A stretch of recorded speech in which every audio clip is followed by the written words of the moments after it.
maybe that's just what we need in the metal culture, is just an introduction, you know what I mean? Slowly bring people and get them addicted. But I'm seeing metal aesthetic and metal music being incorporated in, right now it's kind of gross the way they do it, but like I see it being used in mainstream, like it's kind of like some aesthetic, and I'm just hoping somebody's going to take it all the way and bridge the gap, you know what I mean, and get people, like the public, because I feel like there is a vacuum for like angry, aggressive music, and people like want it, you know what I mean? Especially lately, people are aggressive and angry, you know what I mean? Oh, So I fuck think yes.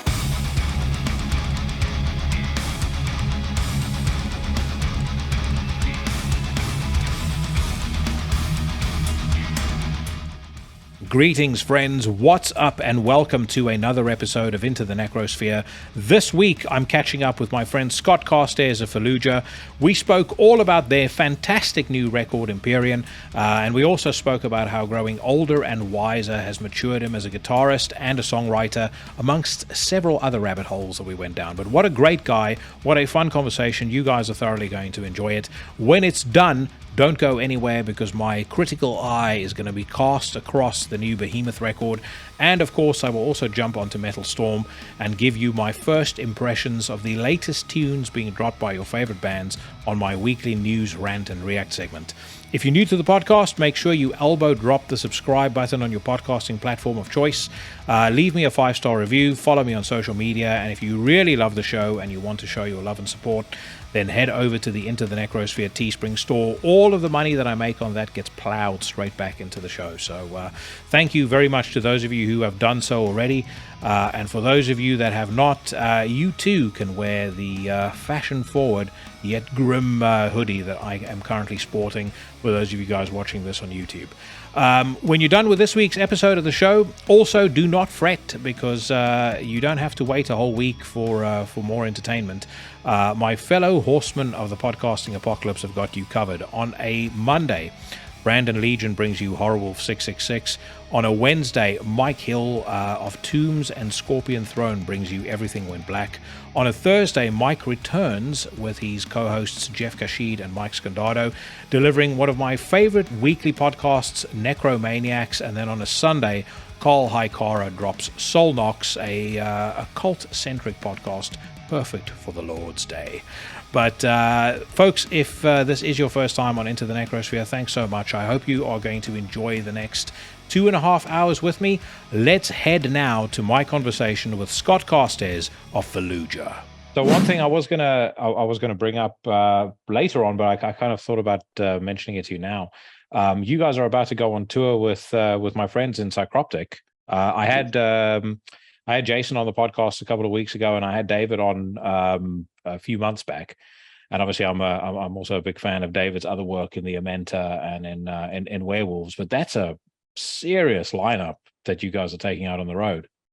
Yeah, man, some really crazy musicians too, and not just in Psychroptic, but in Interloper and Cognitive. I don't know if you're familiar with Interloper. Those guys have been my friends for a long time, but Miles Dimitri Baker, Andrew Vererta, I don't know if I say it right, but those guys are insane musicians and super inspiring. So yeah, I'm definitely rehearsing a lot lately, just like thinking about like, oh, I got to bring my A game. We got a new album. We got these insane players. And then, yeah, dude, Psychroptic's new album is so good. Like I've been a fan of that band since I was pretty young, like maybe 15 or 16. And I think Symbols of Failure, I think that record for them came out in 2006.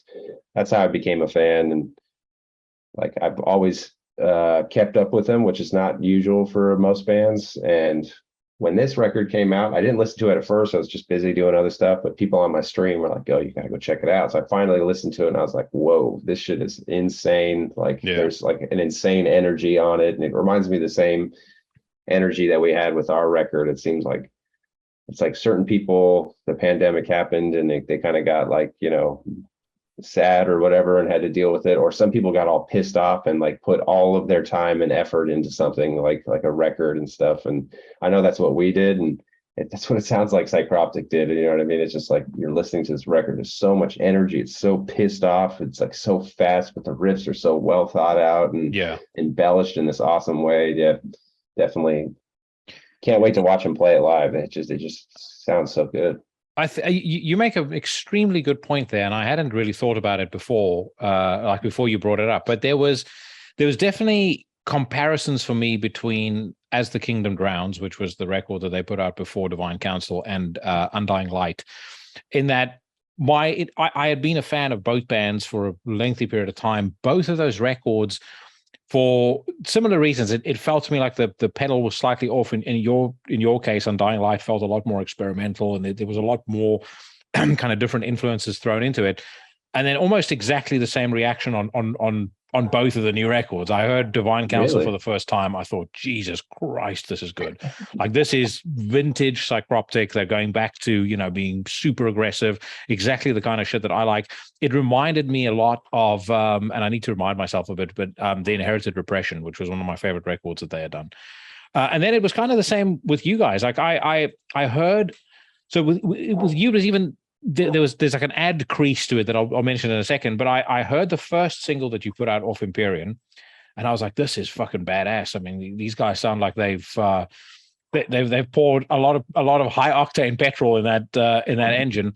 And then weirdly enough, it made me actually go back to the previous record, and I listened through it a couple of times, and I was like, I feel like I don't know if it just caught me on a bad day the first time that I heard it, but this is actually fucking cool. So, but so the new record, like I said, it's definitely, you clearly are you're clearly in an ornery mood, or you were in an ornery mood when you were writing those songs.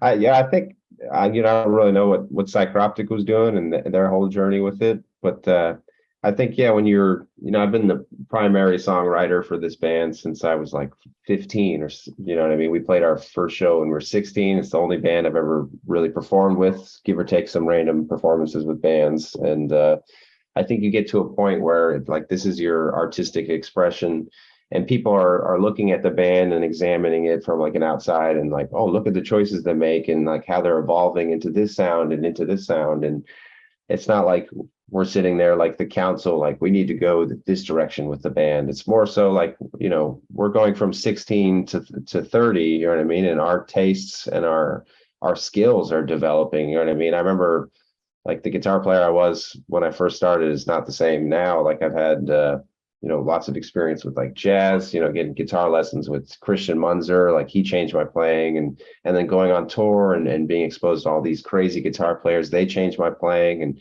you're on tour, you're in the van, you're listening to all these new bands, and all of a sudden you develop an interest for shoegaze and black metal and grunge and maybe 90s music, where, you still love the tech death, you still love all of that, but now you're starting to develop all these tastes for fusion.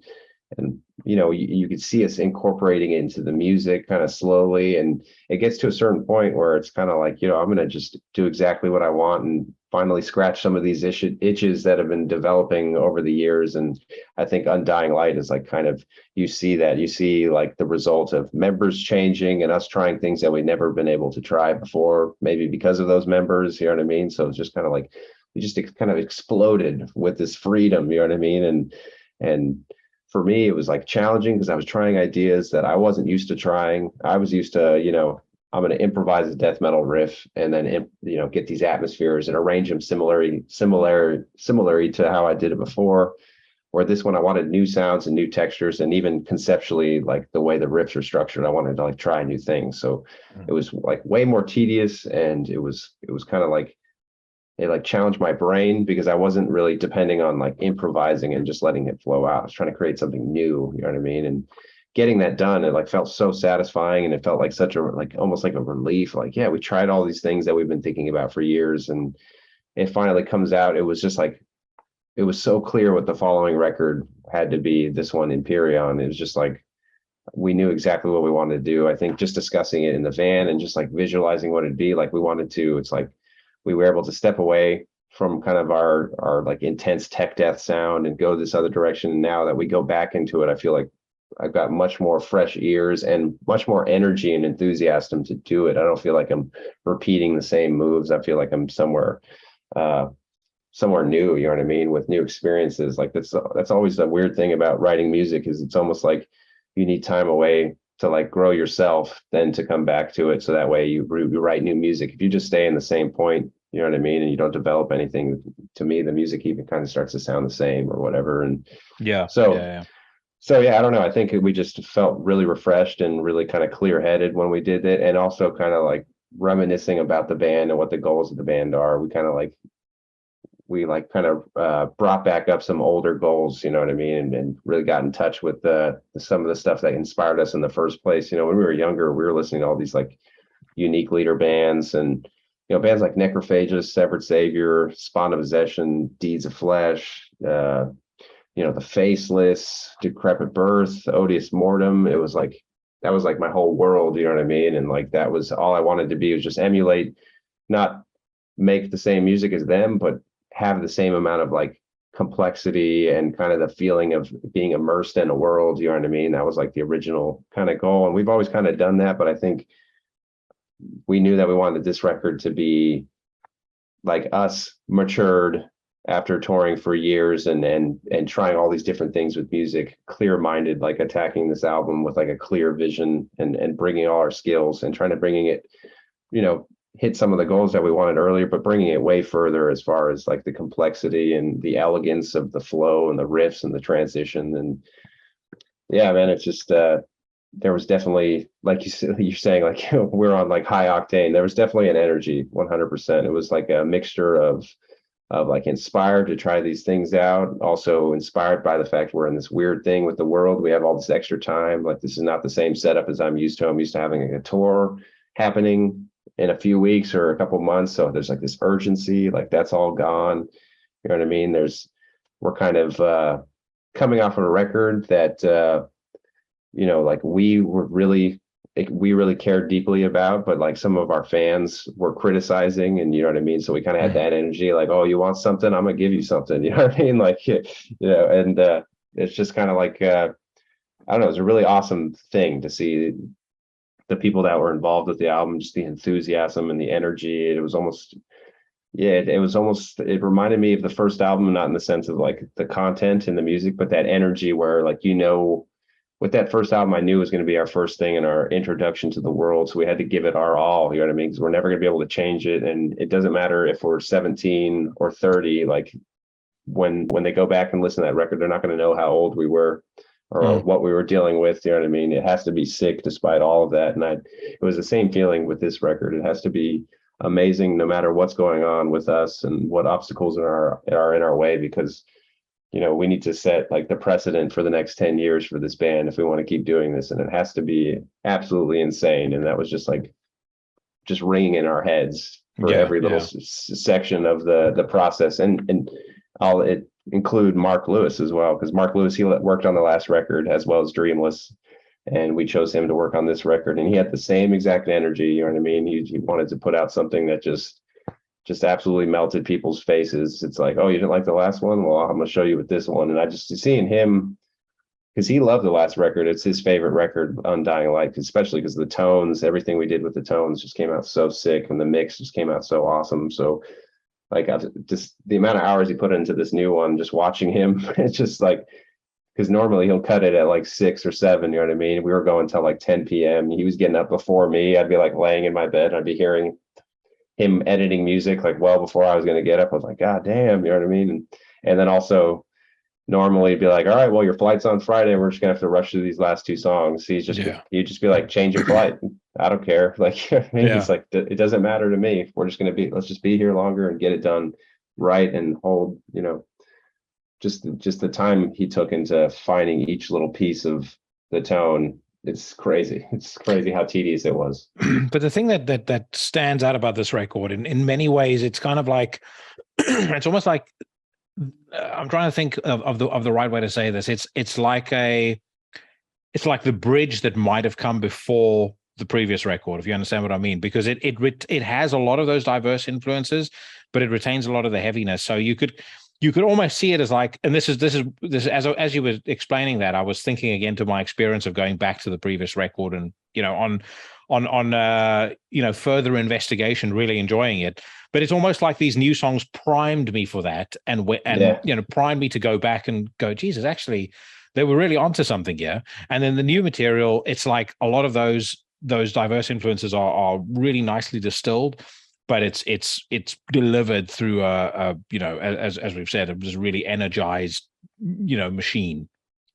Yeah, for sure. I mean, I think we were also keeping in mind like going on tour, performing music live, and like we had toured on Undying Light, and it really scratched like us presenting music like through speakers and through headphones, and like we were more concerned about making something like sonically super pleasurable, and like the live show wasn't kept in mind as well. So maybe it sounds more like atmospheric and shoegazy rather than focusing on like a wild live show where this record, it was really about the energy and the interaction with the audience, with the listener, and just like constantly subverting expectations, and then like throwing stuff that's really flashy and stuff like that, and complex and embellished, because I'm looking for a reaction. I'm trying to like, most of the energy is trying to get a reaction from the listener, where I think the last album was very selfish and just us trying to create these like soundscapes, you know what I mean? So I've seen some of that reaction, and that's what I'm also hoping for too. Like if you have this discography of 5 albums, you know what I mean? I feel like Undying Light fits there in a really nice way, and almost gives you like a relief in a certain way from some things that are going on from the other albums. But as far as the new album, I didn't want to abandon any of that, but I wanted to bring it into the album in a much more balanced way. You know what I mean? It's like Undying Light was like, I'm trying to think of like a sick metaphor, but you know what I mean? Maybe some sort of like putting just too much truffle on something or anything. It's on Empyrean, we just put little bits of truffle oil in there, and I think that's a little bit easier.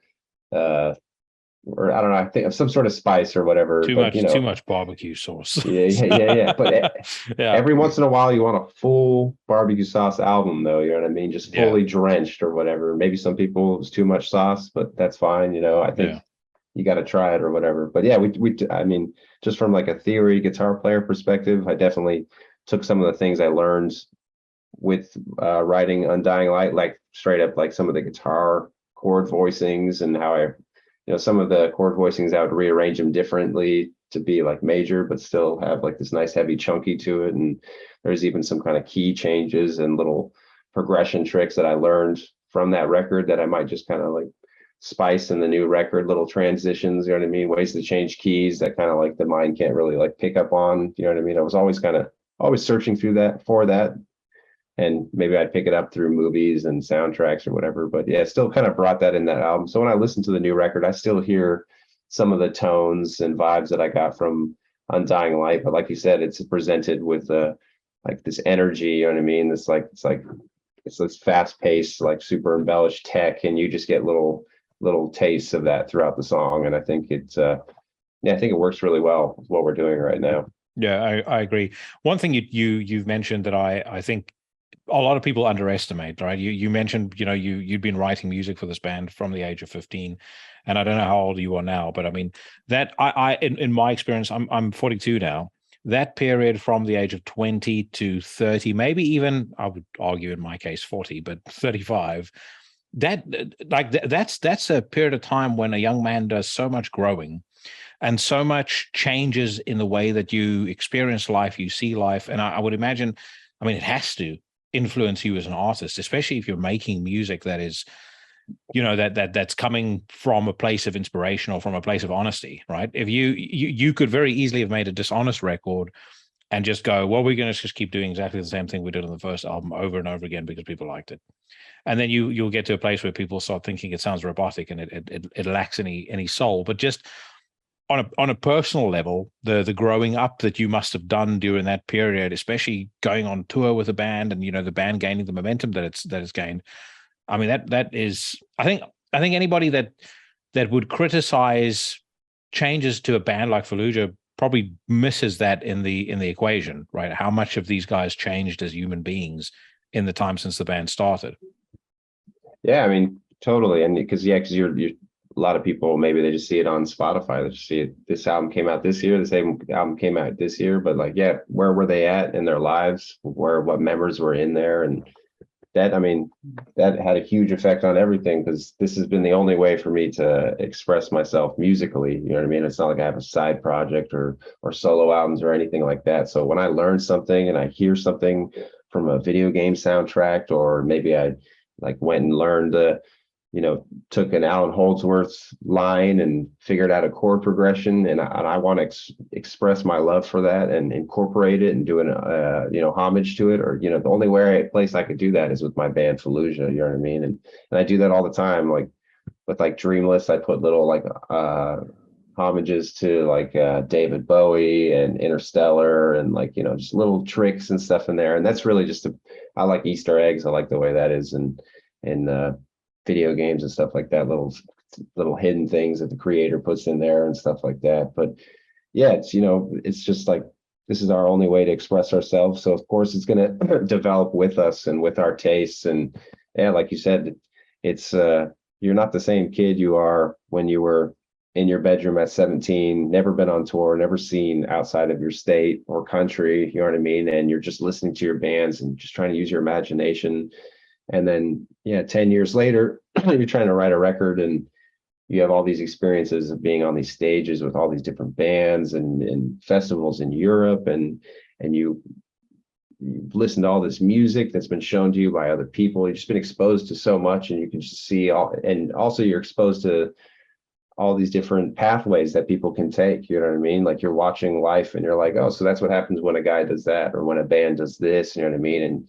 And yeah, you just want to do stuff that's, at least for me, we like you said, we chose to just be honest to what we want to do, despite what reaction we might get. And that's just kind of what the music is. And I think that's what Undying Light is really just like, that's where we were musically. We just wanted to do that. You know what I mean? We wanted to experiment, and like we needed to do that like based on our experiences. And the same thing with Empyrean. This is like us coming out of something like the pandemic, us all experiencing that. And you're kind of like, you're experiencing us like trying to confidently and triumphantly like return back into this world, you know what I mean? And then with a lot of energy. So yeah, I totally agree with you, man. And maybe I'm kind of hitting what is it, 35,000 feet or whatever, and I've really defined who I am and what I want to do. It seems really clear to me right now, just from the last couple of years. Like the challenges that were presented in the last couple of years really kind of solidified, like, this is what I'm going to do. Because when the challenge comes up, you have to decide, like, am I going to stay myself and push through this challenge, or are we going to change and take a different pathway? And I think, like, definitely found who I am confidently. And I feel like the music sounds like that as well. Like, yeah, we're very confident. We're not experimenting anymore. Like, we knew what the sound was. This is what we wanted to show you. And this is us refining it to the best level. And yeah, that time, like you said, that 20 to 30, so much is changing. You don't know who you are. You don't know what direction you want to go to. Like, do you want to even keep playing music like this? Do you want to go somewhere else? Do you want to take your music and shape it into something else? And yeah, I think we have to go through that for us to be confident in ourselves. You know what I mean? Yeah, I agree. And right. The thing is, I mean, there's a lot of men that don't ever reach that point, right? Because I know exactly what point you're talking about. I can even say I probably reached that point at about, for me personally, at about the age of 36. And it's a great feeling, because you feel confidence in yourself. You learn to let go of an awful lot of things, whether it's, for me, I harbored for a long time an extreme and intense amount of anger and hate towards, various people and things that had happened to me at school. I held a lot of grudges and stuff. And when you get to that point where suddenly it feels like everything is just clicking, you start letting go of that. You learn to control, as I've said this many times on the podcast before, you learn to control the controllable. But you get into that zone where you know what your calling is, you know what you're good at, and you embrace that fact, right? I think a lot of people as well probably never ever do that, because they end up in the wrong jobs, they end up in the wrong careers, they end up in a place where they're not playing to their strengths. They're just doing something because they believe that was the thing that they're supposed to do, and it becomes a drudgerous thing, and you end up with alcoholism and, and things like that in the future. But it is definitely, it's a very important thing that I think at least every man should try and strive for, every human being really.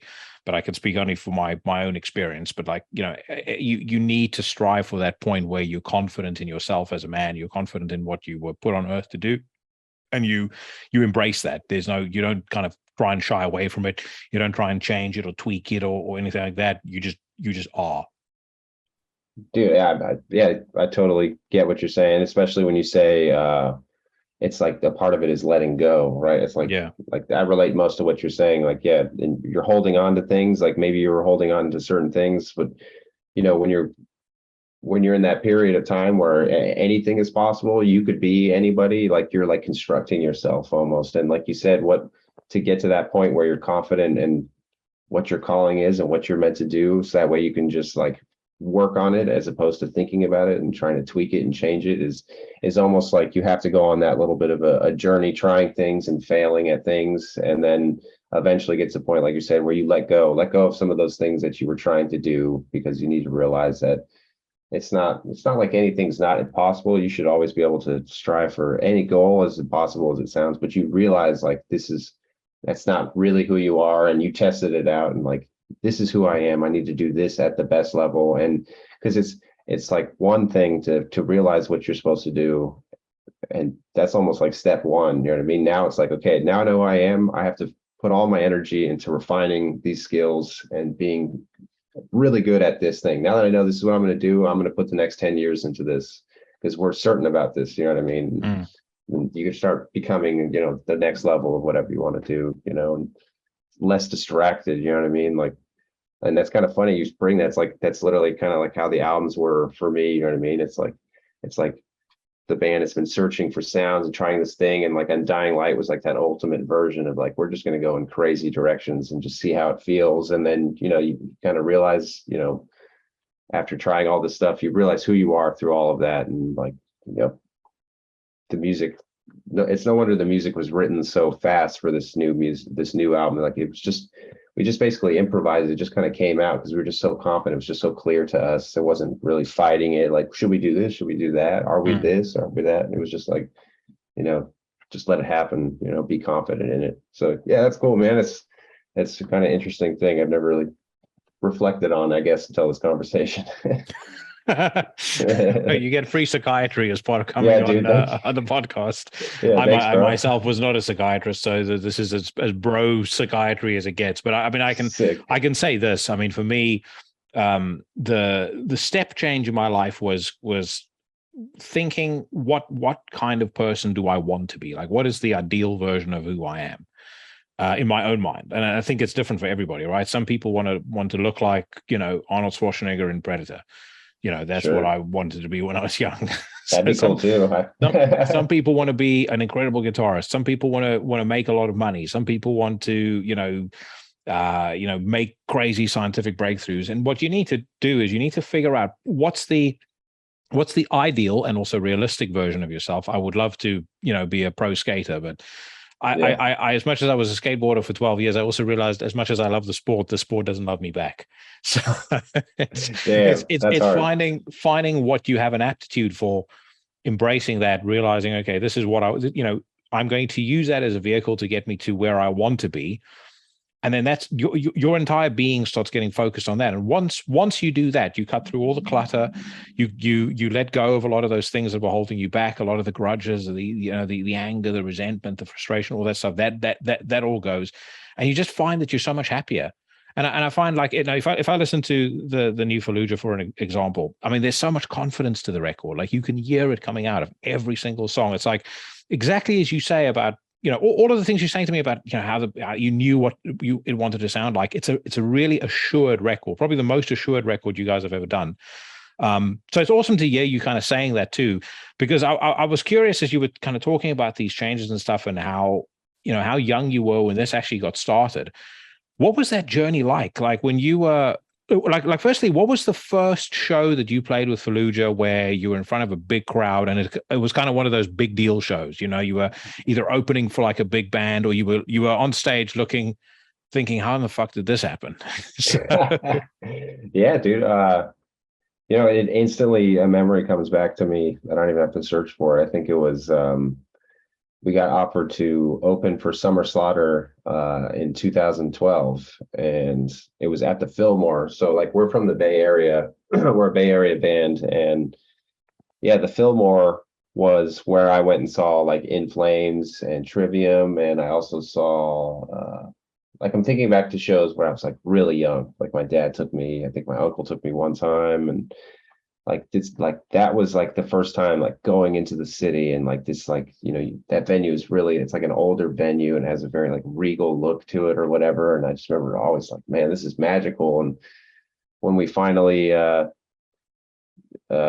that was like the first time we ever played in front of a real crowd. I think it must have been like 1,500 people or whatever, and it just was just so intense. Just hearing 1,500 people just like cheer towards you was just like unreal. And I think we were, if that was 2012, then I was like 21 or something, 22, and it was just like, I don't know, it just became so clear that I wanted to do this forever, like especially after something like that. Because for me, I love writing music and creating worlds, you know what I mean, with the music. But my ultimate favorite thing about being in a band is performing and interacting with an audience, and just like that energy and just being able to like, it seems like that's what it's all meant for. You write the music, you practice all that stuff to play for people, to perform for people. It's like the ultimate thing. And yeah, I remember after that show, I was like hooked, and I just remember being so nervous, dude. I could barely, like, just going on there with my guitar, and then like the lights just pop up, and then the song starts, and just the crowd goes nuts. And I think my parents were in the crowd, like they happened to see that one too. And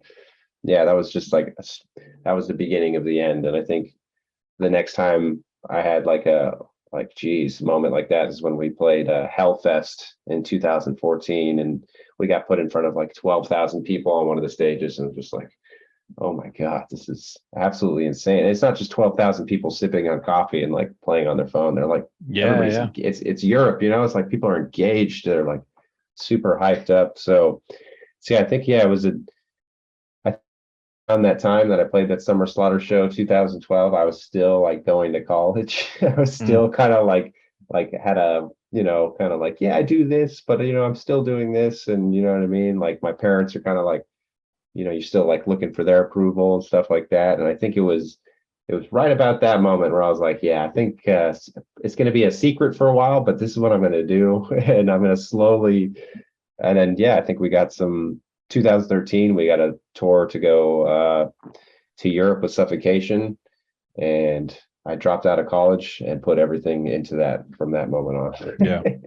My parents, and that would have been Suffocation with Frank Mullen still fronting the band, right? So that was a weird one because Frank Mullen, for some reason, couldn't be on that tour. So John Gallagher filled in on that tour. So it was, it was crazy. And yeah, and then so we had us opening, Havoc. So I got to know all those guys. Those are that's friendships that have lasted all the way till now. All those dudes, meeting those guys, and then Cephalic Carnage, same thing, like Nick Shanzelos. And then, yeah, Suffocation. And then John Gallagher was fronting it. And it was so weird. We became like pretty good friends on that tour because, I don't know, I'm like an insomniac. I just never go to sleep. And he was the same way. We'd always be the last two at the bottom of the bus, just like hanging out or whatever. And then I think a year later, Fallujah ended up opening for them for like 7 weeks in Europe. So yeah, that guy's awesome. And I love Dying Feet. He's a huge fan. Yeah, I play there. Best of the best as far as I'm concerned. I mean, they are the epitome of fucking testosterone laden just badassness, and they take the tech death metal thing, because I'm what I like about you guys is there's a real emphasis on songs as opposed to technicality. It's super technical, but the song clearly comes first. It's not about I'm going to see how fast I can play or how many notes I can squeeze into a 20-second solo. Sure, yeah. Dying Fetus kind of has the same thing from a slightly different angle with a hardcore influence, but they out technical most of the technical bands. Yes, but they're also memorable, and they're so fucking hard. I mean, it's just straight hardness on every record. They've never made a shit album, not even come close, in my opinion. No, man. And he really cares about making good records. I could tell just because I got to tour with him. I toured with him when he was singing for Suffocation on that, and he was writing music on that. I think he had his guitar on it. And then we did Summer Slaughter with them 2014, and then we did 7 weeks with them in Europe. And yeah, the entire time he's just like always really concerned about the music. He would always have his guitar, his memos, and even when we were talking, the conversation would always just kind of lean back to like, damn, I'm worried about this new record, man. It's got to be sick, dude. Like I don't know. I'm hoping it's going to be good. Like, like if you show me a riff, what do you think of this? So like that guy, it's like not it's not just like they got lucky. Yeah, for sure. He really cares about putting on sick music and maintaining what Dying Fetus is. And then, yeah, they're just like the heaviest 3-piece in existence ever. Like, it's just crazy. Dude, I remember hearing Purification Through Violence for the first time when I must have been about 17. And I literally thought, like, I'd heard Mortician, and I'd heard really heavy stuff like Cannibal. I was a really big fan of Cannibal Corpse, Deicide, all those bands. I'd been listening to death metal for a long time. But it was like when I heard that opening track on Purification Through Violence, and they're like, "We exist to destroy." I was like, "Holy Jesus, this is the most menacing, nasty shit that fucking exists." It was that record in particular is so raw as well. But even though it's raw, it's just so fucking impactful. And to this day, I mean, I still get goosebumps hearing probably the first 3 songs on that record. To me, is just pure magic. Damn, I'm gonna re-listen to that after this. For sure. Oh, dude, it's the absolute business. Speaking of the business, like as you kind of got more into the business and this thing became Fallujah became a full-time concern, and you knew this was going to be the thing for you. What were some of the surprises and some of the things that were different about the industry and about getting about making music for a living than you had expected going into it? I mean, that's kind of a hard one for me to answer because it was almost like I was learning about it as I was like growing up. I mean, the first time we did like a record deal, I think we were like 17 or 18. So it was like, I was just like, what is a record deal? Like, what is this label going to do? What is this label going to do? And it was kind of just me learning it and being like, okay, this is how we do things. Okay, sure. I'll do it like that. And I think the surprises kind of came later when I started like looking at it and realizing like, this thing that we're doing, just like the idea of an album cycle and like how that works and how we put all this time into working on music isolated, you know what I mean? Like nobody gets a preview of the music. The whole point is to like keep it secret and get you all excited and then finally release and explode, you know what I mean? And do a promo campaign and all that stuff. So it's like a lot of weird things that seem like maybe is not the best for the music, but could work for the music. So yeah, like for instance, you're writing this music isolated, takes you like maybe 6 months or a year, depending on how crazy it is, what kind of music you make. And then you have to turn it into the label, and you got to wait. Nowadays with all the vinyl stuff going on, you have to wait 6 months to another year. So it's like, and you got all the tours going on. It just seems like maybe this way it feels like this is going to change, you know what I mean? Especially when you see other music focusing more on singles, and almost it's like they're testing out their product through singles. They're like, we're going to make a single like this for you. What do you think of that? And they're like, nobody likes it. Okay, let's do another single. Everybody likes that. Oh, okay, then we'll invest our time and energy in making an album like this or more songs like this, as opposed to like putting all this time into a record, turning it in, waiting another year, finally getting out, then finally getting to hear your reaction and feedback, and then we can start the process over again. And like I still like albums. I like writing albums because they feel like an effort, as opposed to like, here's a song, like here, like just keep paying attention to us. I like, like a book, like a movie, like it's like an effort. It feels like it has its own beginning and end, and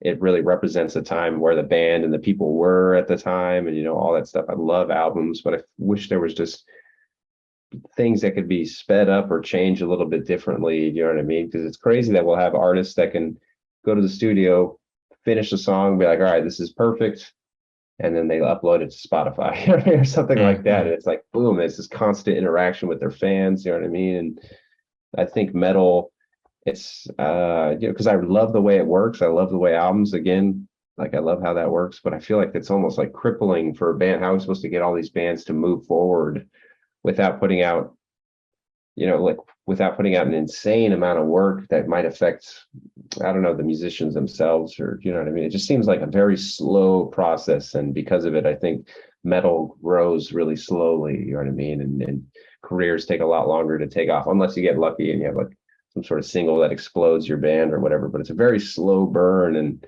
everything just takes a lot of time. And that was still kind of surprising to me that we can't really figure out a faster way, especially with this record. I was so desperate to get it to the world. You know what I mean? I feel like, our fans know Undying Light. They had no idea where we were going with this record, and I was just so anxious. I wanted to show them, like, yo, you guys have no idea we're going this crazy place, but I can't show you for like more than a year after already working on it for like 6 to 8 months. And it's just like, you know what I mean? And I fought with them, everybody I could, and there's reasons why it has to be like that, but everywhere I could, move things forward, I would, and be like, for instance, like, a lot of people were trying to get me to not release the single until after we did that first tour. I'm like, no, dude, we have to have that first single out. We need to have it out in the world. People need to know where we're going with this, and also the new members that are going to be on the tour, stuff like that. It's like it seems like it's really slow. You know what I mean? And I always want to speed it up. And I was about to say, it makes more sense to have the single out as well, because you want to get people excited and enthused about the tour. You don't just want them to see, Fallujah is playing in town. Oh, well. Yeah, it's just, what's the purpose? Yeah, exactly. You want them to go, Jesus, Fallujah is playing in town. I just heard the new single and it kills. I would assume also you guys wouldn't be crazy enough to pull something like Death Grips did with. I don't know if you know who Death Grips I know Death Grips. Hell yeah. But when they dropped the Money Store, so it wasn't the Money Store actually. It was the record straight after, the one with Zach's cock on the cover. But that was, I think they had asked Sony to release the record on a certain date. Sony said no, so they just uploaded it to their website for free. Holy shit! Did they get? They got dropped from the label, and then they said, "Well, we don't give a fuck. We'll just do whatever we want." Dude, that's so metal. I fucking love that shit. That's what I'm talking about, dude. Like, they can't stop you. Yeah, is it? Let me see. I was looking for it. Man, they got so many records. The Money Store or No Love Deep Web. No Love Deep Web. That's the one it was. Because I remember knowing that record was going to come out and being so psyched to hear it. And then one morning I was at the gym and I looked at my phone and I was on their mailing list on their website and I was like, we've uploaded the album. And the way that they tend to communicate is like one sentence. It was something like, we've uploaded the album to the to the website, and it was like, Jesus, the whole thing is there. And I was like, I stopped training. I was like, I have to hear this thing right now. So sick. That's so metal and rock star. I love that shit. I remember seeing them when they were touring ex-military. And there was a lot of hype around them. It was before they signed with a label. There was like a secret show they played in London in this abandoned warehouse, and they had nothing on stage except for like this little like IKEA, £1.50 spotlight lamp behind them, and that was it. They had They had Zach playing drums, they had the DJ, and they had Ride, he doing the vocals, and it was one of the most, intense, insane fucking things I've ever seen in my entire life. Yeah. Just nuts. Ride was like throwing himself around on stage. He was jumping into the audience. He was. What I found later on, they did a little bit too much of is they used too much backing vocals, and he would just kind of like shout over that. But the first time I saw them, it was just all him. And so all those songs like, Known for It, Tachyon, all that sort of stuff, it was just insane. And it was so fucking loud as well. And, Zach is like drumming over everything. Just nuts. Absolutely nuts. Yeah. Many bands, I think, can take a page out of their book when it comes to putting on a show, like how to really engage an audience. Right, dude. Yeah, I want to see that band live. I've just always kind of like followed them and seen their kind of vibe on the internet. They're just so crazy, like acid-fueled rage. Yeah. Well, the last time I saw them was at the Brixton Academy, and they did for about probably 20 minutes.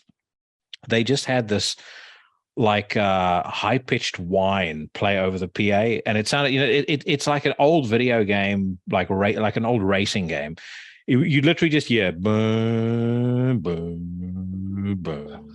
Yes, boom, and they did it for 15 minutes. So you could see the people are getting restless, and then the next thing you know, the lights go down, and you hear that Charles Manson sample from Beware play, and then they kicked off with Beware, and the audience just fucking lost it, just absolutely lost it.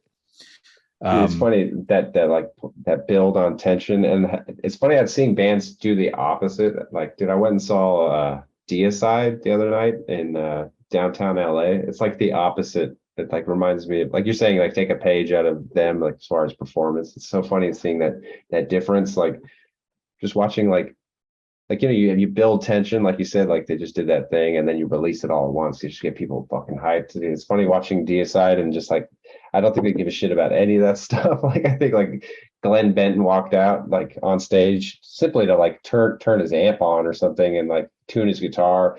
Like he just walks out like, huh, where's my amp? Like, and like the whole crowd just goes nuts, like, oh my god, it's fucking Glenn. It was a sold out show at the Region. He's just like, what? Whatever. And then it, like, like, are we ready? Like the sound guy's like, yeah, it should be ready. He's like, all right, let's do it. And then it's just like play, like just no, it was still like the sickest show, super badass, but just like no concern for like tension or the show. It's just like, all right, shit set up. We're going to play the songs now. Like, yeah. No, I've seen a lot of that. I've seen Deicide live quite a few times. He did it once on the that When London Burns live DVD that they put out. I was at that show, and that was also the best Deicide I've ever seen.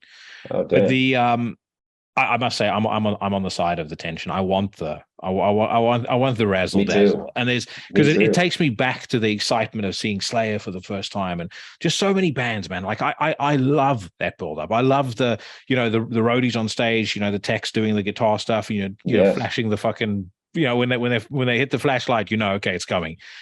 And then normally they keep you waiting for another 10 minutes or so, and then when those lights go down and that audience goes, you just know it's like, oh my god, now it's on. Dude, totally, I'm right there with you, man. That's how I grew up. It's just like, what's going on? What are they doing over there? What's going to happen? The tension. It's like, and then just the contrast of when the show is over and the room is empty and the lights are on. It's kind of cool to see, like, damn, like like there was a moment here. There was like a theater, like a performance here, and like a real energy that wasn't. So I don't like you said, I don't like it when it feels like civilian, like we're just in a room playing music. Like, no, we're got to create an atmosphere, and that's the whole point of doing music for me. Well, so here's a slightly off the off track, and then we can get back to Fallujah in a second. I watched the Trainwrecked documentary on Netflix. Me too. And I remember very clearly Woodstock '99, and I didn't realize quite how bad it got. But I watched that, and I'd also seen the HBO documentary. And I mean, my thoughts are, the culprits there are the promoters. There's nobody else really to blame. The promoters are scumbags, and that's the end of it. But when we were watching the Limp Bizkit show, my fiance is much younger than I am, so she was 5 years old or 4 years old when that happened, and she doesn't listen to that kind of music anyway. But they were showing the clips from the Limp Bizkit show, and I said to her, I'm not the biggest Fred Durst fan. I'm not a Limp Bizkit fan. But I said, I dare anybody to swap bodies with that man, being on stage, seeing the crowd do that, and then go, all right, guys, calm down now. We're getting a little too raucous out there. I said to her, I've been on stage 2-3 times with nothing bands. The biggest crowd I ever played in front of was 500, and it was South Africa, so it didn't mean anything. I said, if you like, I know how excited I was from that. I said, I can't begin to imagine how you feel about 300,000 people. I mean, completely and utterly losing their shit with every word that comes out of your mouth. I mean, even watching it on TV, like the energy just comes like screaming out at you, dude. Right, and that documentary presented it really well, like the lead up to it, and like hearing everybody behind the scenes, like, shit, what's going to happen when Limp Bizkit went on. And same with Korn, man. That was my favorite part of that documentary is watching Korn just absolutely dominated. Like, I had no idea. And then they're talking about how what's his name had to go on after him or whatever. What was the band that went on after him? Was it Bush? I can't remember. It was, it was Bush. It was Bush. And just that contrast, and like, so good. But I love what the one promoter said, or not promoter, it was like their representative, and he was just like the only job Limp Bizkit has is to put on the absolute best performance. That's why you hired him, right? So it's like, you can't blame anybody else. And of course, Fred Durst is going to lose his mind looking at that crowd. Like, so that documentary, I love that documentary. And for me, I was young for that too. I guess 99, I was 8 years old when that came out. So, or when that was happening. So I had no idea. It was just like videos from the internet or whatever. But that was the show that got me to forgive Metallica for Load and Reload. Really? Yeah, it was actually literally. I had like written them off completely when Load. Even though now, nowadays I'll go back and I actually think Load especially has some very cool songs on. But when it came out, I was like, I'm done with this fucking band. I'll never listen to them again. And I remember seeing the Woodstock '99 show, and I was like, oh fuck it, I forgive them. This is so cool. I can't hold it against them. Dude, so sad. I wonder if we'll ever see something like that huge for metal again in America. I wonder. That's the main thing I was saying is just like, wow, metal was played at this level here in America. Yeah. That is just what a thing. Like, will that ever be a thing again? Who knows? Probably not. Like, well, one thing that it confirms to me, and I've seen this from, again, just like shitty little DJ engagements that I used to do when I was younger. You can get the vast majority, and this is maybe like where the metal scene misses a trick, and why I've always been interested in like Psycho Las Vegas and how they do stuff. Because what I've noticed is you can get most audiences to get into something if you build it up right. So I like with Woodstock '99, there was for all the stupidity there, actually the way that they did the like the way the lineup was kind of done was actually pretty clever, because they got the people more and more primed for like when the heavier stuff came on. And I've seen it even, as I said, DJing. Like I remember like DJing at this school thing when I was like 15 years old, and I was playing like all my heavy stuff and no one was getting into it. And then I played Smells Like Teen Spirit, and the people were like, whoa, on the floor. And then I played a Metallica song, and then I played a Fear Factory song. I remember that was the first time I actually heard Fear Factory. The first song of Soul of a New Machine I played, and the people, I mean, normal people, like standard civilians, non-metal folk, were fucking losing it. And then I threw in, what's the name, Christ Denied, which was also one of the first like Deicide records that I owned, was Once Upon a Cross. I threw Christ Denied on. And these normal people going fucking nuts. But it's because they've been kind of built up to that point where they were ready and receptive to the devil's message. Yeah, dude. It's like people love a story. You got to lead them into it. You know what I mean? Yeah. At the beginning, can't just take them straight to the fucking blood and guts immediately. You got to tell them a little bit of a story. Yeah, that's interesting. Yeah, maybe that's just what we need in the metal culture, is just an introduction. You know what I mean? Slowly bring people and get them addicted. But I'm seeing metal aesthetic and metal music being incorporated in. Right now, it's kind of gross the way they do it, but like I see it being used in mainstream. Like it's kind of like some aesthetic, and I'm just hoping somebody's going to take it all the way and bridge the gap. You know what I mean? And get people, like the public. Because I feel like there is a vacuum for like angry, aggressive music, and people like want it. You know what I mean? Especially lately, people are aggressive and angry. You know what I mean? Oh, so fuck yes. And I think it's also just in our underground scene, I'm seeing way more enthusiasm for metal music, especially after the pandemic. I don't know if it's coming from not having shows, but it just seems like people are more interested in this underground niche genre. And I don't know, I think more people are in their gyms like blasting tech death than ever now, because they need that taking it all the way. Like some of the music that's the mainstream music just doesn't go there. That doesn't give you that relief. You know what I mean? I think people want that. Well, mainstream music is just so safe now, right? I mean, it's so anodized and so watered down. Like if you even think about mainstream music in the 1980s, you had Depeche Mode, you had Def Leppard, you had Kiss, you had Guns N' Roses. You had Metallica. I mean, those bands still had like a degree of danger around them, especially Guns N' Roses. Like I remember, as a young kid putting up my first Guns N' Roses poster up against the wall, and my parents wondered what in the fuck was wrong with me. I mean, because when you look at them, and you think I grew up with reasonably conservative parents or reasonably conservative Christian parents, you go, I can completely understand. Like, this is something they'd never seen before, and you've got these guys that look like they come straight out of like a glam rock version of Mad Max. Yes. Of course they're going to be a little bit shocked, and that's the great part of it. But nowadays, like mainstream, like pop music is fucking atrocious. I mean, it's just so. I remember, like there was a band not years back, like probably 5-6 years ago, called Fun, and the song was absolutely awful.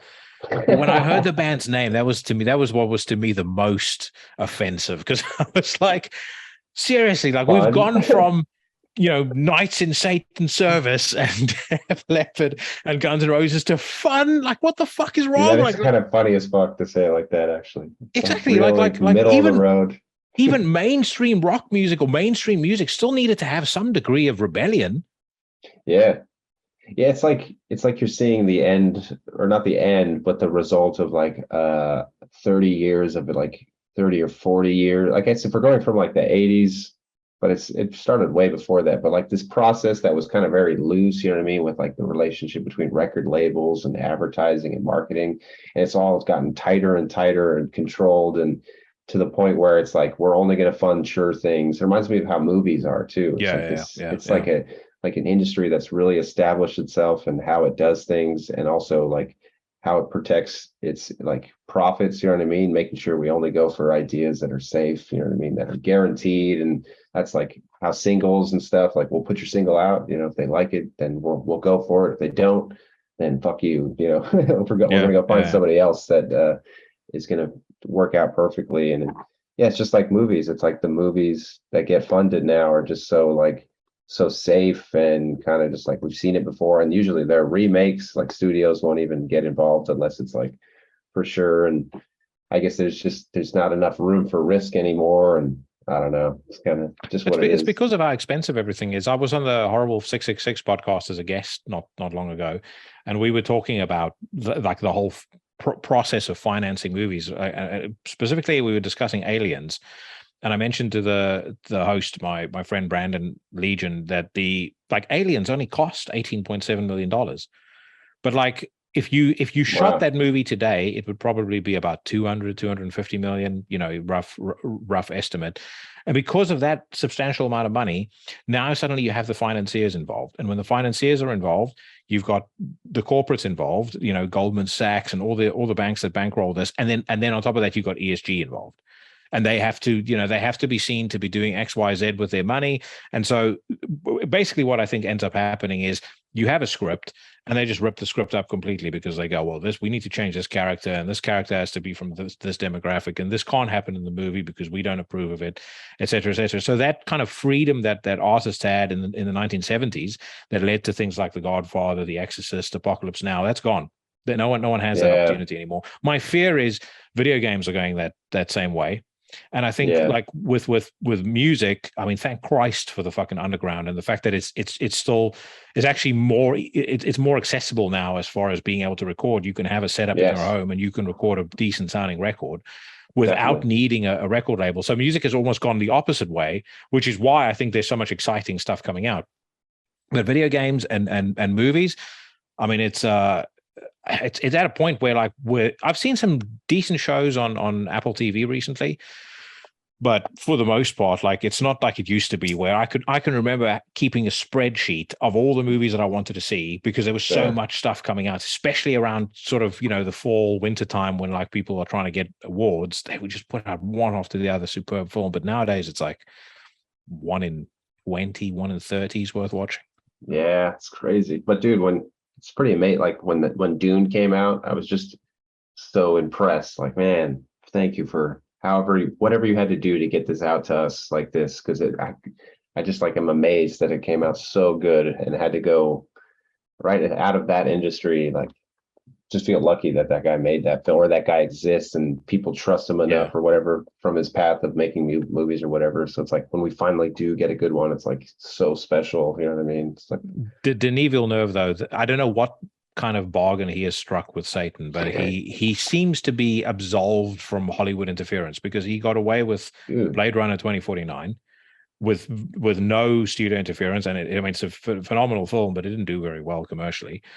They allowed him to do Sicario, which is incredible. They allowed him to do Prisoners with the downer ending that it had. Phenomenal movie. So good. That was so good. Incredible. And then there's Dune, which I totally agree with you. I remember seeing that and just being just completely blown away. It so far exceeded my expectations. It wasn't funny, and everything works in that movie. The score is incredible, the acting is great, the visuals are fucking stunning. It's just it's like the movie is like a blanket that you pull over you, and it's just you just feel like you're immersed in this world. Dude, yeah, I put it on because it came out on HBO Max. I'm not kidding you. watched it 12 times in a row because I just like anything else. You want to watch something else now? Just put that on again. I'm gonna keep working on guitar, working on music. I literally let it play over and over again. And by the 13th time, it was like I only had to stop it just because my wife wanted to see something else on the TV. It was just like, this is it. It's my favorite thing ever. Like, yeah, dude, I can't wait for the next one. It's super inspiring. Shit's amazing. Yeah, Good God. but I was going to ask, like, you because you seem like a man of impeccable taste. Have you got a reasonable setup with like for home theater stuff at home? Dude, all of my effort and money gets put into my this room that you're looking at, and with the stream that I've been developing, it's like, I've got like, you can kind of see it in the background camera and lights, and I've got another setup, a whole other rig. So I focus mostly on the music stuff. Like my home theater rig isn't like that insane, but actually the wife and I have been considering working on that. It's just so much has gone on in my life the last year. We moved from Hollywood. We moved out of Hollywood, and we had to like finish the album before we can move out of Hollywood. So I'm in a transitional period or whatever. But yeah, no, nothing huge. Maybe if I get settled, that's my next thing, because movies are a huge part of my life. It's like music and movies. You know what I mean? It's like the main thing that I'm into personally. I used to be into video games. I don't have time to play video games, and that's it. It's just when I wanted to escape the world is through some sort of sci-fi movie or something, or Yeah. No, I would definitely say like investing in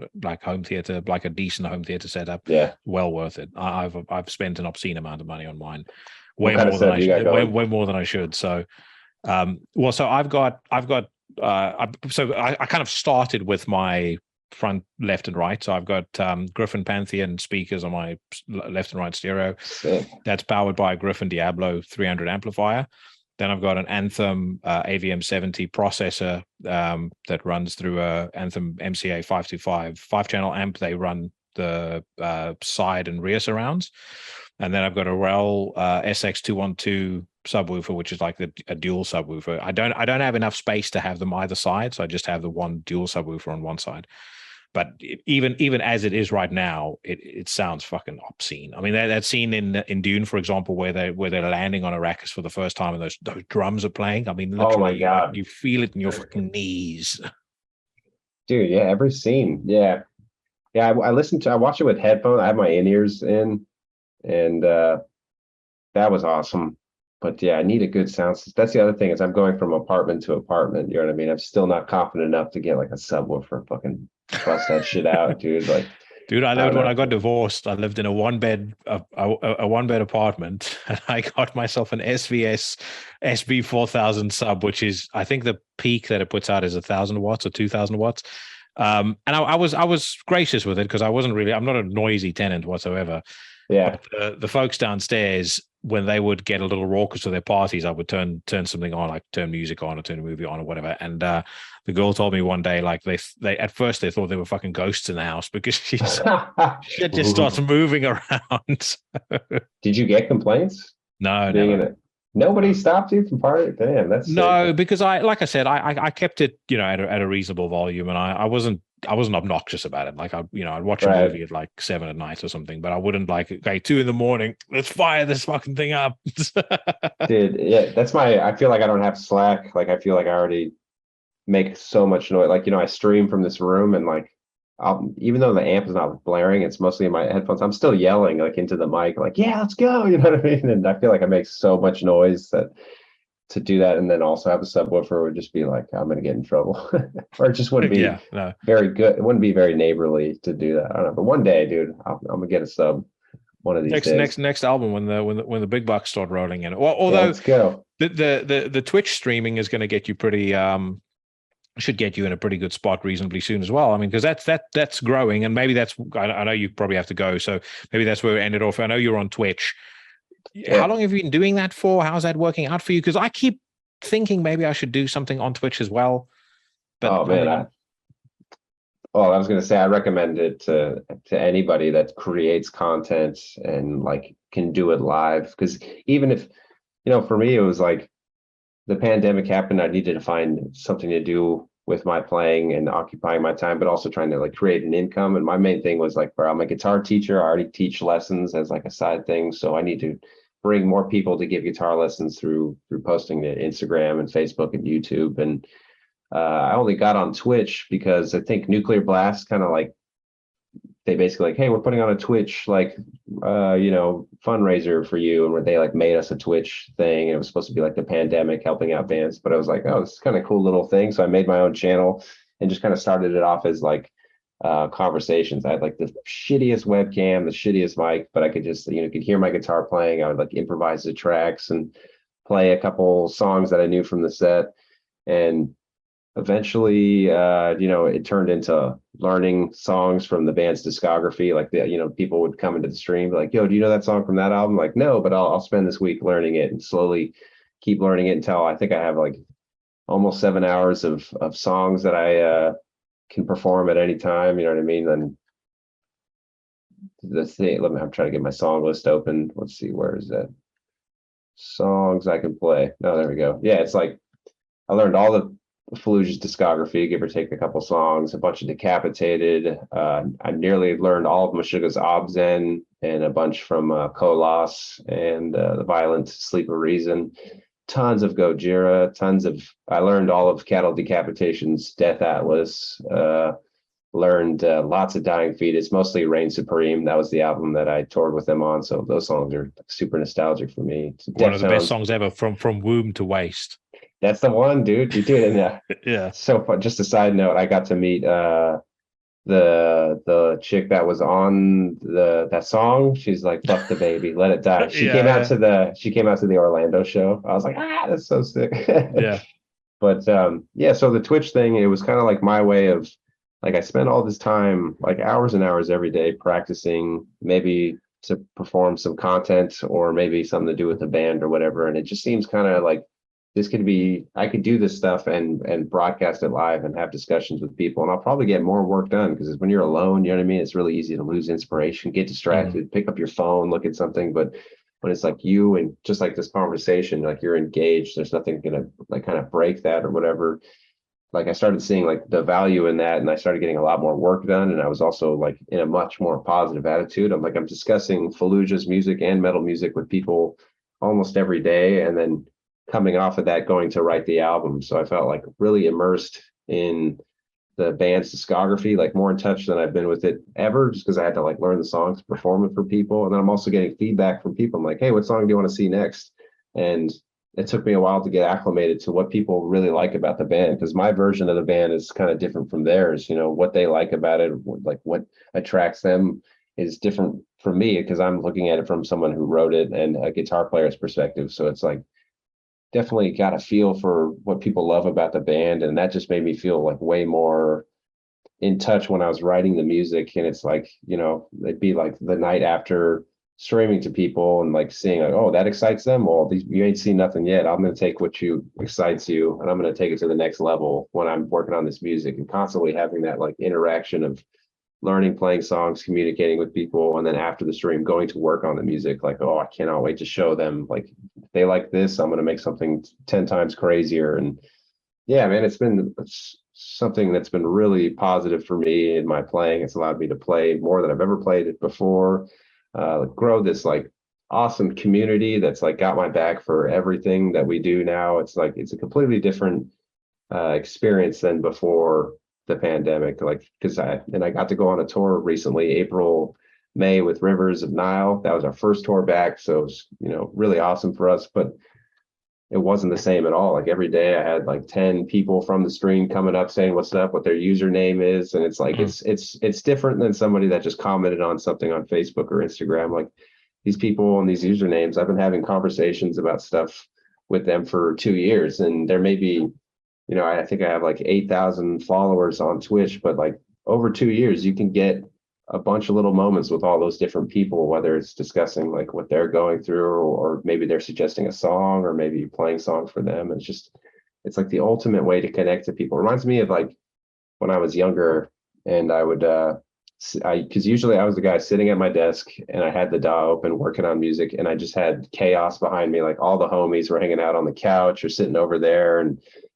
drinking or whatever, and just kind of hanging out. And I'd show them a riff, like, what you think of that, man? They're like, oh, that was sick, dude. Or like, be playing a riff and they're like, yeah, it's okay, man. Why don't you try something like this? And you try it. And it's like that. I'm used to that kind of feeling of being like kind of the guy at the desk controlling the situation, but always looking for people's feedback and always wanting, it's like a party, you know what I mean? So it's like almost like recreated that, but now like we have 80 people hanging out, you know what I mean? It's a trip. It's awesome. And I definitely, especially during the pandemic, I was telling everybody I could, like, bro, are you freaking out? Get onto Twitch, man. There's a community there that wants to see people performing music. And yeah, now it's like it's a must, I think, for people that want to be creative, because it's like it's too much to like kind of like curate content to put on Instagram, on Facebook. And I think that takes away from being like what you're supposed to do. Like, it was really annoying to me to be like, people are telling me like, you got to be present on social media. And it's like, okay, what should I do? Like, we'll play guitar. So it's like, all right, now I got to create like little pieces to play on Instagram, or maybe like learn music and show you pieces of it. And now I'm spending all this time like not working on my music and not rehearsing my material and like trying to play this weird game with Instagram. It felt really just not good. And like I was more so trying to just like gain popularity and not actually refine my skills and make music and create things. So Twitch, it allows you to focus on like being you, practicing, creating, and people just want to watch the process. You know what I mean?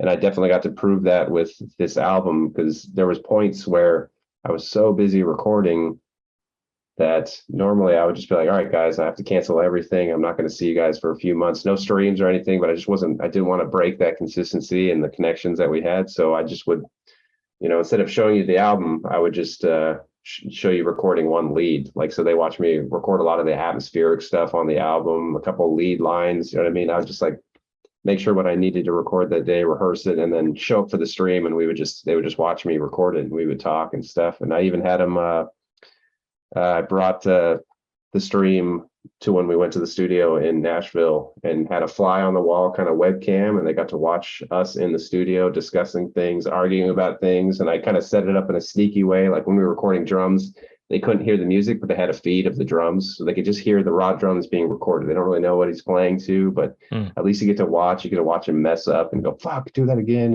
like really be there, and I think that even forms I think labels and all those people they're real afraid of you to do stuff like that. Like, no, we got to keep the excitement, the attention, because they're not going to buy the record. But I think when someone was there, when they saw those drums get recorded, or when they saw that little atmospheric line get recorded, they have way more of a stronger connection to the music. And when it finally they're hearing it, like, dude, I was there when he was recording that. Like, it's I was just about to say, you kind of create a moment that's almost like when you're at a live show and something happens there that feels unscripted, and that you walk away from that venue feeling like I'm going to remember this, and I'm going to be one of a few people that got to see this, rather than the masses. So it creates like a degree of emotional investment that I don't think you would otherwise have. Yeah, dude. And then the other thing I have to say is just simply the culture and community of Twitch is just so different from other things. It's so welcoming, just like from simply how the platform works with like raids. You know what I mean? I don't know if you know how raids work, but essentially, like say like last night I had like about 100 people in my chat. I could take those people and we could raid as a group when I'm finishing my stream into somebody that has 2 or 3 people watching them. All of a sudden somebody who thought they were just going to be, performing in front of 2 people that night has 100 people in their chat. All of a sudden they're just immediately exposed to, and here it is, here's your chance to bring some people onto your channel. And it's like, it's like being on tour or something, where it's like, I'm going to put you on tour with this band and all these people are going to see you. Here's your chance, you know what I mean, to get some fans. And dude, I've met so many awesome people, from like the dudes in All That Remains, Herman Lee. He's been super helpful. He brought me onto his channel. He's rated me a bunch of times. He's like, anytime I have questions about anything, I can text that guy and he'll hit me back. Matt Heafy is another one too. Like, these are like the biggest dudes in like the kind of metal guitar player Twitch, and they're like right there, willing to help you, and they're going to raid you and they're going to try to bring you up. You know what I mean? Where I feel like there's other industries and scenes where people are really like kind of selfish. Like, I had to go through so much to get here. I'm not just going to give it to you. You know what I mean? You got to go through some pain yourself. You know what I mean? Where it's just not like I understand that or whatever, but the vibe is just completely different. I felt like I've met so many people in such a fast time compared to being on tour, a very slow process. You know what I mean? It's a cool community, man. It's really cool. It's done nothing but positive things. You definitely sold me. So people can find you at I think it's www.twitch.tv/Scott Carstairs. That's correct. Yeah, twitch.tv/Scott Carstairs. Yeah, you can just look at my name. It should pop up pretty quick, and pretty excited. I put together an IRL bag, which is in real life kind of. It's like this. Basically, it's like this. It was like very complicated. It took me a weird thing. It was basically this encoder that takes multiple modems. You have to get these multiple data plans, encodes them and combines them on the cloud. And essentially I could, long story short, I could stream from anywhere. I'm going to have this little backpack with a camera on it. So you'll be hanging out with me in the green room. You'll be side stage. Maybe I'll walk up to Joe Haley's side of the stage while he's playing, and we'll zoom in on his guitar playing and shit. But yeah, I'm super excited to bring the stream on the road and show them basically a POV perspective of what it's like to be on tour, and I don't know, cool stuff like that, man. It's just like it's like the future of experiencing stuff. It's cool. No, that is fucking awesome. Because we're not taking away anything from somebody who's from the UK or Germany that'll never get a chance to be at that show or be on that tour. It's like, yeah, there's a demand for it. Awesome. My brother, thank you so much for your time. I've had an absolute blast. We must definitely do it again at some point down the road. And I hope you have a killer tour with Psychroptic. I'm sure you will. And likewise, I know the record, as we're recording this, is out in 2 days.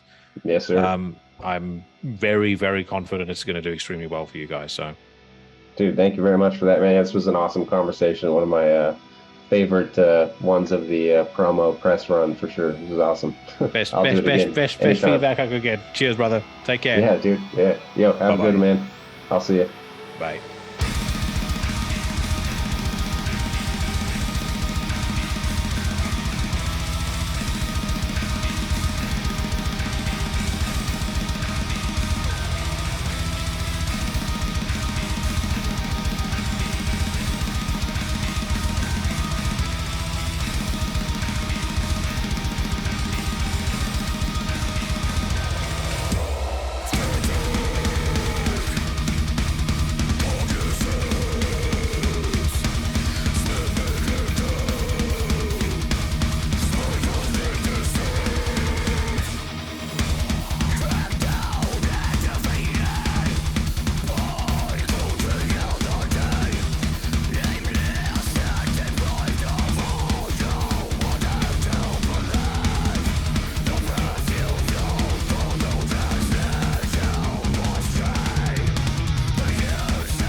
That was The Bitter Taste of Clarity by Fallujah off their fantastic new record Empyrean, available right now on Nuclear Blast Records.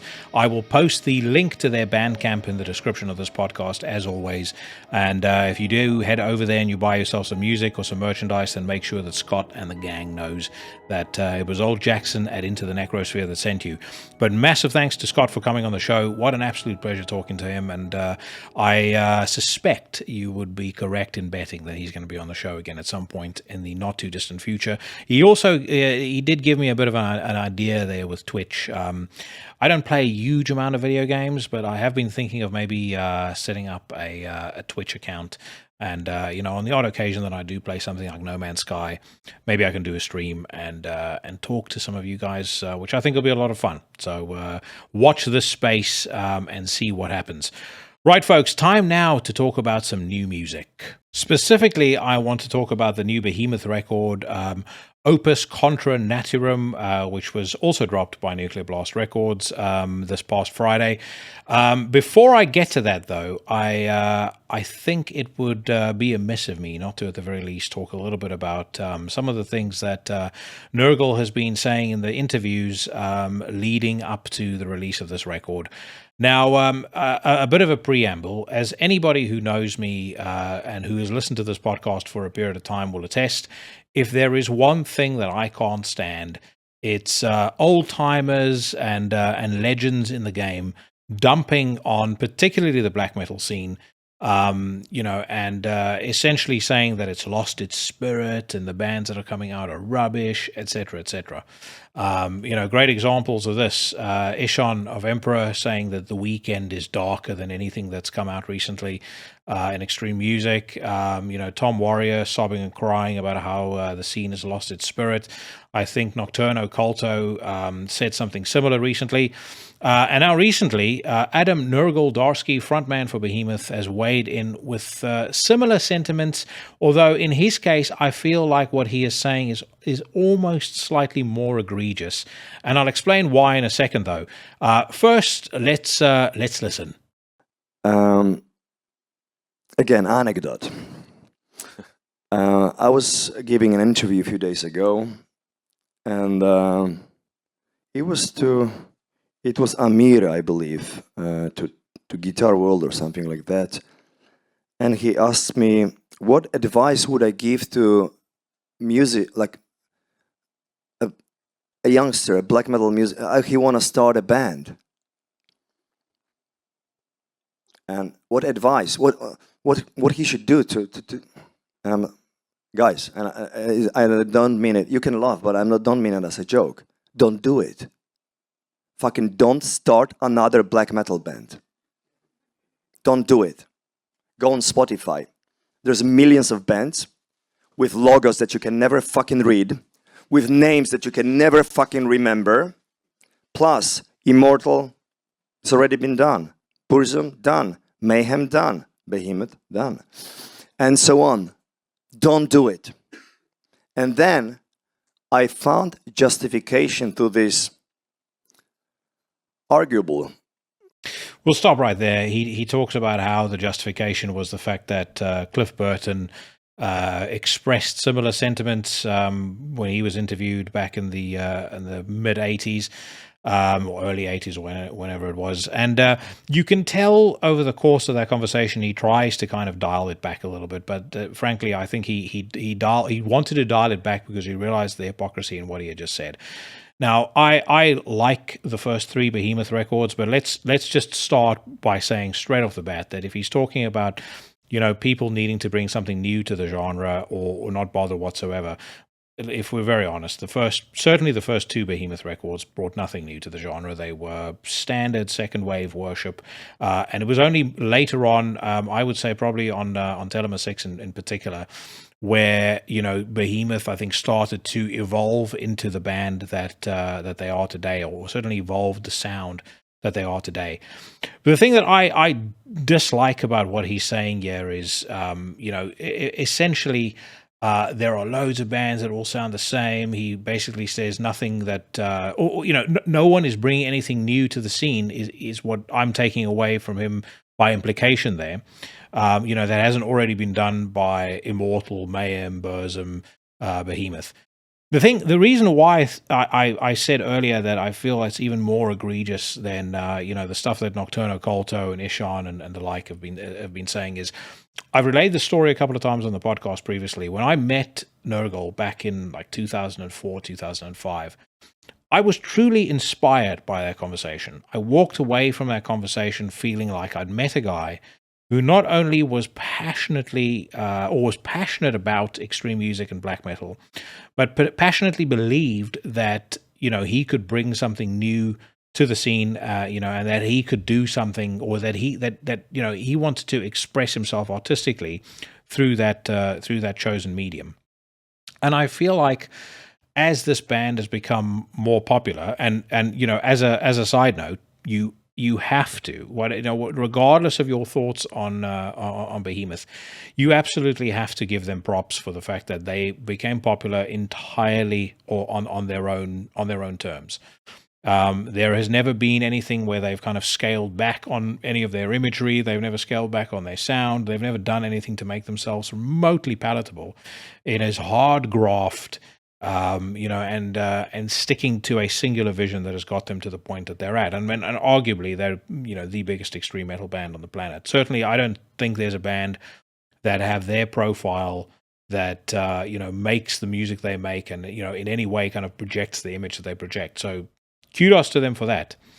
But as I was saying, I think what makes this more egregious to me is that now it seems like, for whatever reason, and I would suggest that because Nurgle has been surrounded by sycophants and yes men and yes women who's telling him his shit doesn't stink, he doesn't believe that other musicians should have the opportunity to do the same thing. Whether or not just getting a band off the ground is the stepping stone to something bigger 2, 3, 4 albums down the line.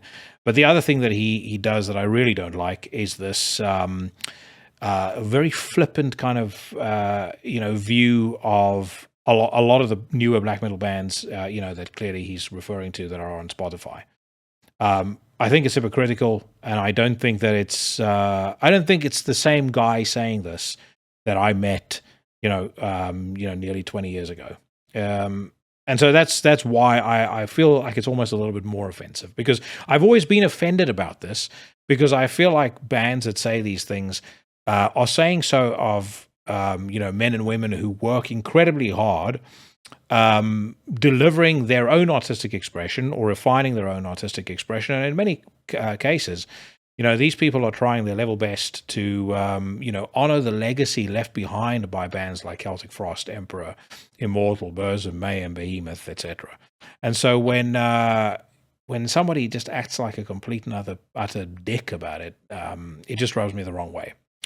Which brings us to Opvs Contra Natvram. Now, one of the things that a lot of these naysayers typically have in common is that they're normally coming off a run of form that, if we're charitable, we would say isn't necessarily their best. And in my view, and I know this is not the common opinion, but in my opinion, it has been a downhill ride for Behemoth pretty much since The Satanist. I thought The Satanist had its moments, but in the main, I think it's a very overrated record. I think I Loved You at Your Darkest is a 4 to 5 out of 10 effort at best. It is made especially terrible by the annoying orphan choir that he insisted on bringing in, and the whole it kind of sets the tone for cringe across the entirety of the rest of the record.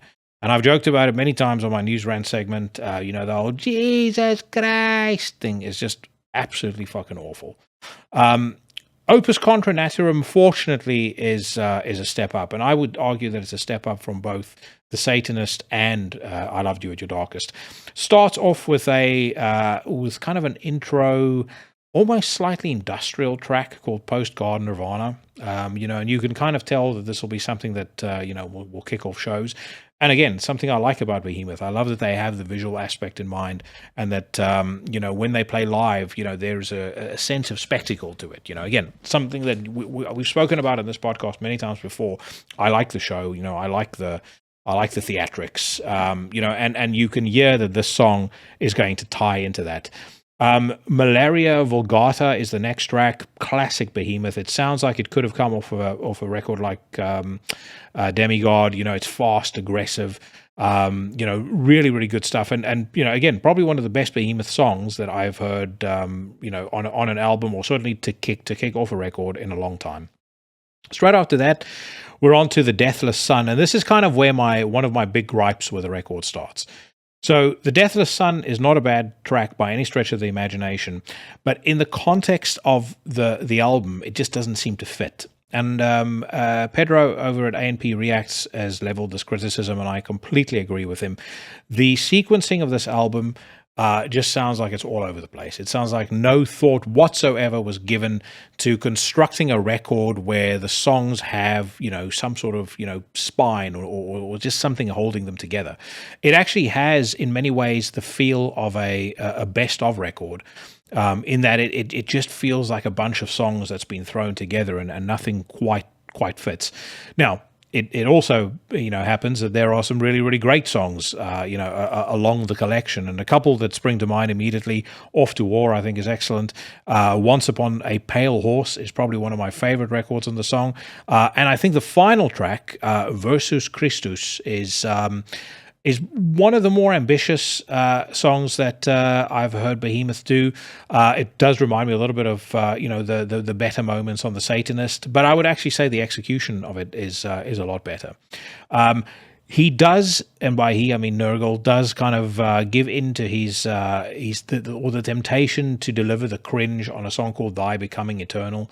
Again, I wouldn't be surprised if a lot of people love it, but for me, it doesn't. I'm not as convinced by that track as I was by a song like At the Left Hand of God. But overall, it's a good record. It's, if we had to compare it to other stuff that's come out this year, I think it lags pretty badly behind the likes of Panzerfaust, Avatern, Ultha, and several other names that don't immediately come to mind. But I think in the when we do the sum up of 2022, I would be surprised if this makes my top 30. Such has been the quality of stuff that's come out this year. And again, that to me is what makes Nurgle's comments here so ridiculous. If you're going to say stuff like that about the scene and about people in the scene, then you should be setting the standard, and it should be unequivocal. I'm not biased just because he said that stuff. If he said great stuff, if he said that shit, and he put out a record that was just undeniably brilliant, I would have said so. There's plenty of people, Alex Skolnick being an example. There's plenty of people in music who I don't necessarily agree with as people, but I love their music. Yeah, I don't agree with Nurgle. I think he's made a better record than The Satanist or I Loved You at Your Darkest, but I certainly don't think that it's, genre leading. He is, he may be by mainstream acceptance, and by the likes of Decibel and Metal Hammer be setting the standard, but in terms of creativity, innovation, I don't think he holds a candle to the bands that I just mentioned, amongst several other examples. So, that's kind of my thoughts on it. I think it's a solid 7.5 out of 10 record. If you're a Behemoth fan, I think you're going to be encouraged by the fact that it's better than the last two. If you thought the last two were fantastic, you're probably going to think this one is incredible. So make up your mind and let me know in the comments what you think. As many of you guys are prone to do anyway. But that's my thoughts. Behemoth are back. They've done a good job. It's just a shame that Nurgle has to be such an asshole about it.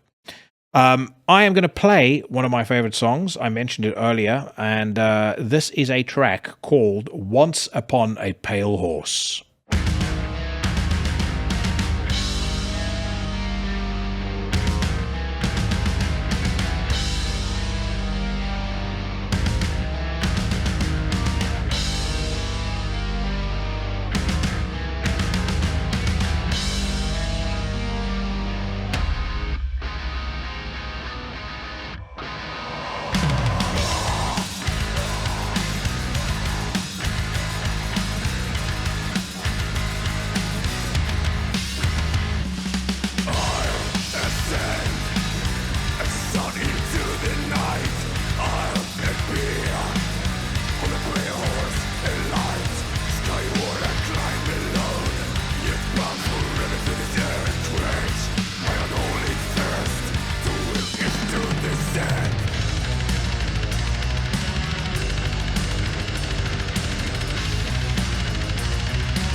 Once Upon a Pale Horse by Behemoth. The album is called Opvs Contra Natvram, and it's available right now on Nuclear Blast Records. Again, I will post the link to their Bandcamp in the description of the show. You can let them know that it was Old Jackson that sent you when you buy yourself some stuff there. I mean, I wouldn't mind having Nurgle on the podcast again because I'd love to remind him of the conversation we had.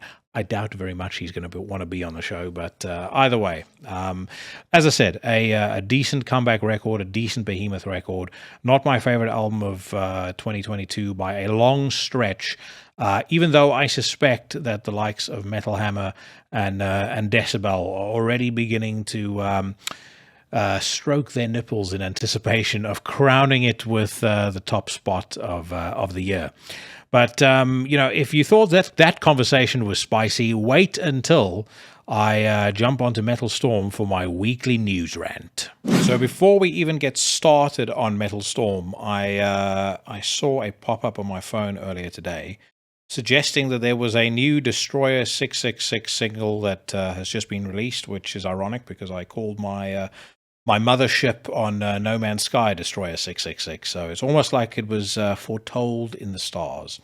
But anyway, I'm a big fan of this band. Very glad to hear that they've put out something new because I think it's been at least since 2017, if I'm not mistaken, since they've put out a new full-length record. But I saved this especially for the podcast, and obviously I've already preemptively liked it because I know it's going to be great. But it says here, check out the brand new song Guillotine by Destroyer 666, which is taken from the band's upcoming album Never Surrender. The new full-length will be released on December the 2nd, 2022 via Season of Mist. As I said, been saving it for this segment of the podcast, so let it rip.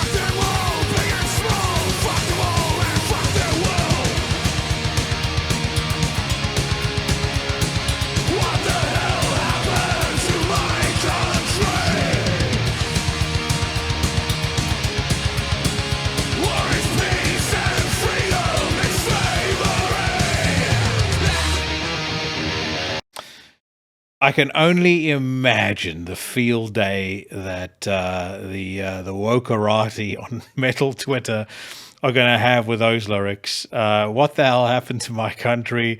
War is, what does it say? War is peace and freedom is slavery. Yeah, like I said, there's going to be a couple of ruffled feathers about that. I know they don't like them, KK War Slut.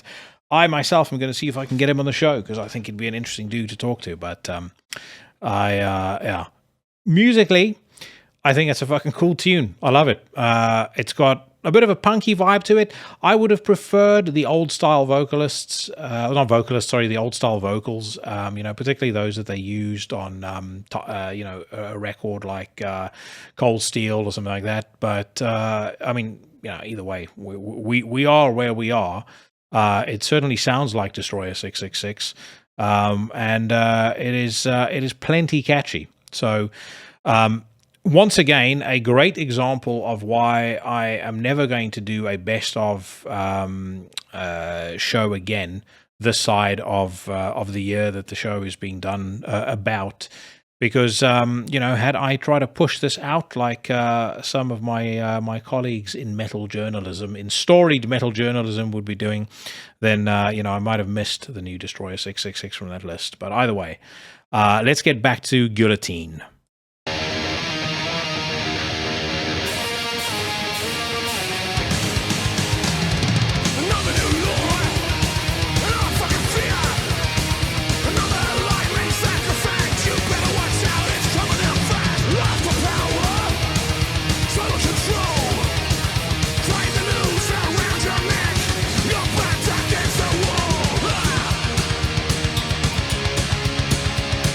What the hell happened?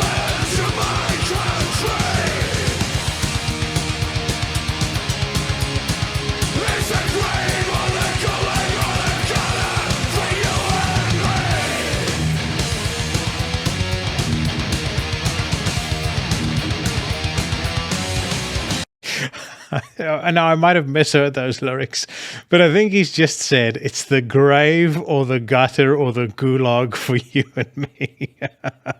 I mean, that is fucking brilliant. But that is absolutely top-notch stuff. The longer that song has gone on, the more I like it. And we're only at 1:41 right now. But I could honestly listen through that whole thing. It sounds fucking brilliant, and those lyrics have really cracked me up. Let's give it another 50, 60 seconds.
Bring back the guillotine.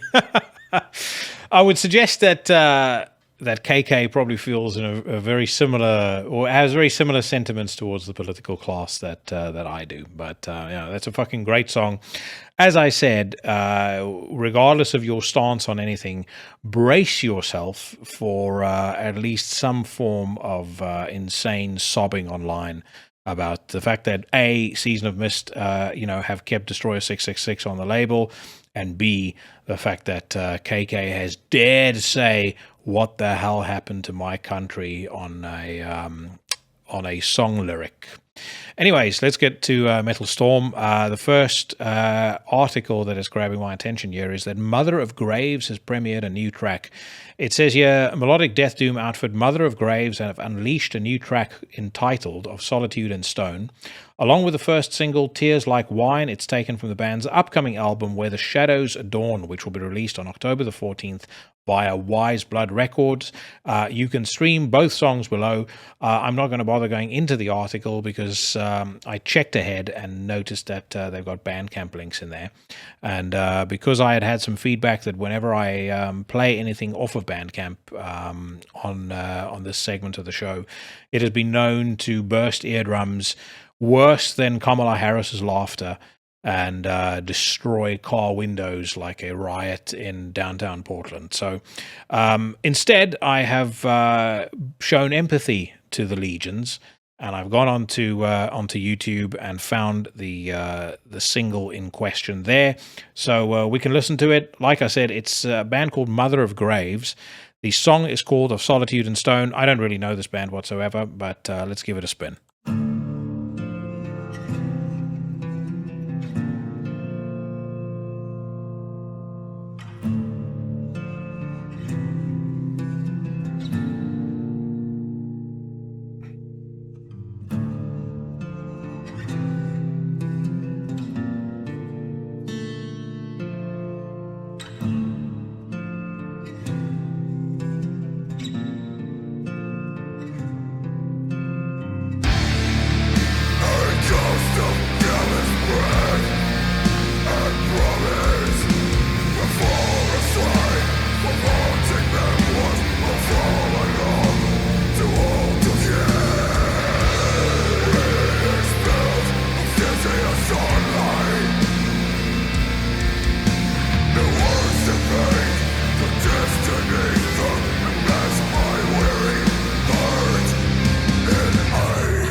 So right up until that mid-tempo sequence, that song had kind of lost me a little bit. There were two things happening in tandem.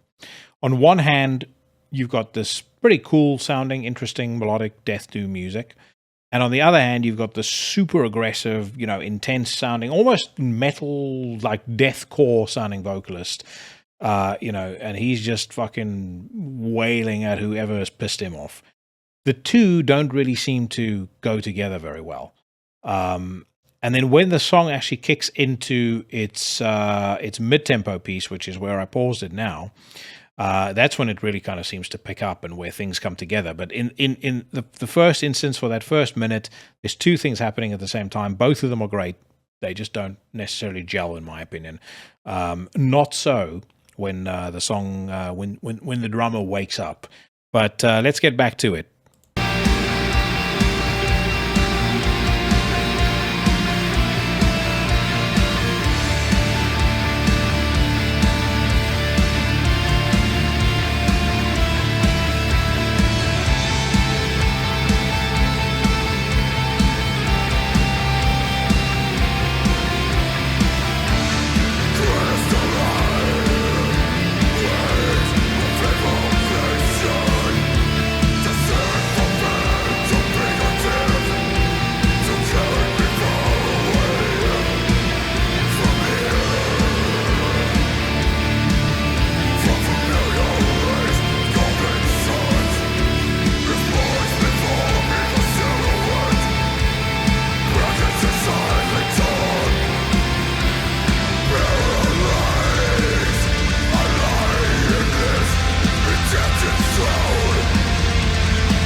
When that double bass kicks in, that's when they've tugged at my heartstrings.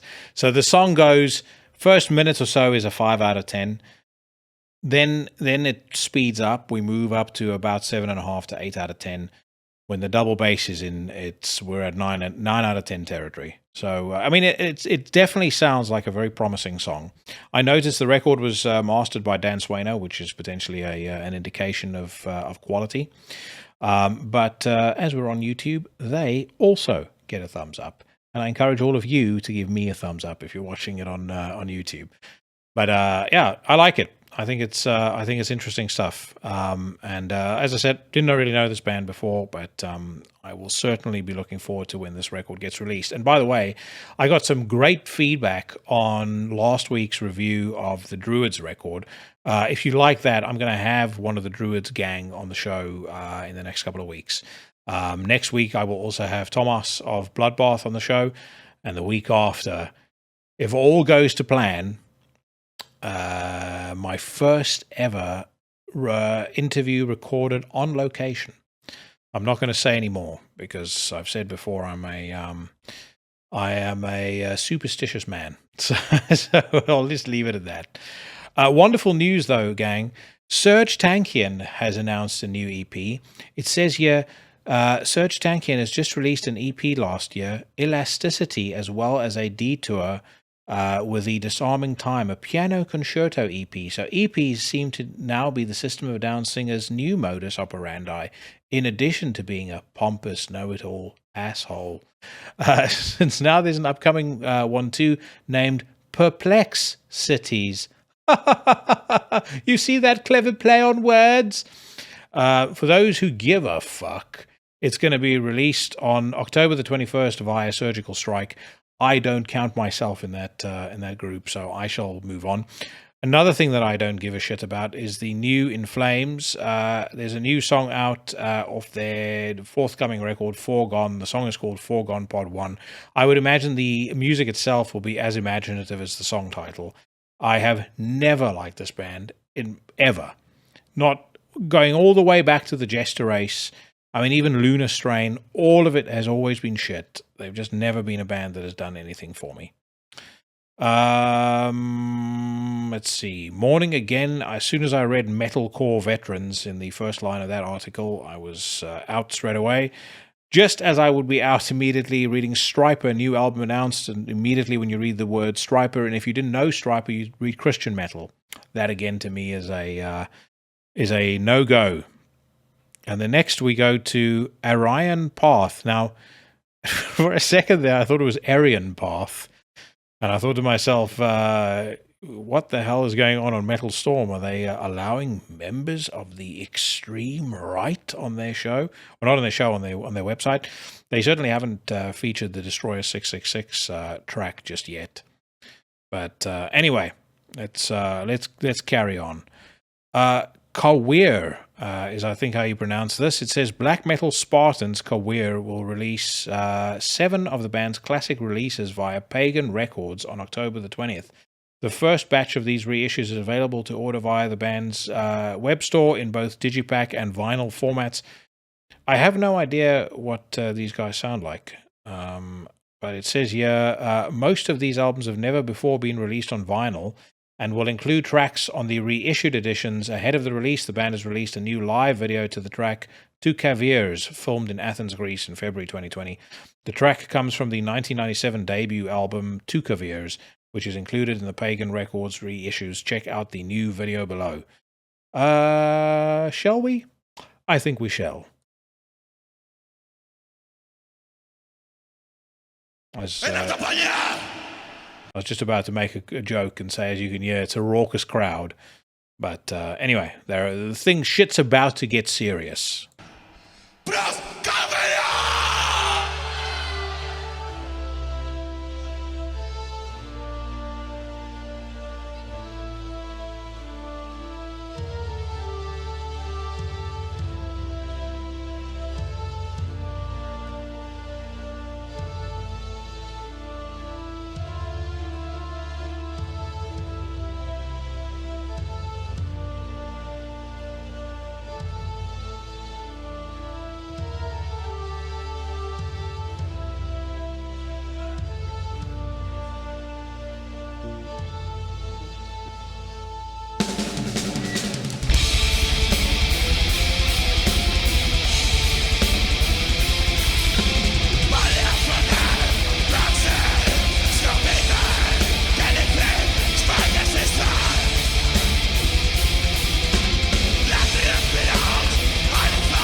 This isn't exactly blowing me away, but there is something to that song that makes me think I should go back and check out the rest of their back catalog.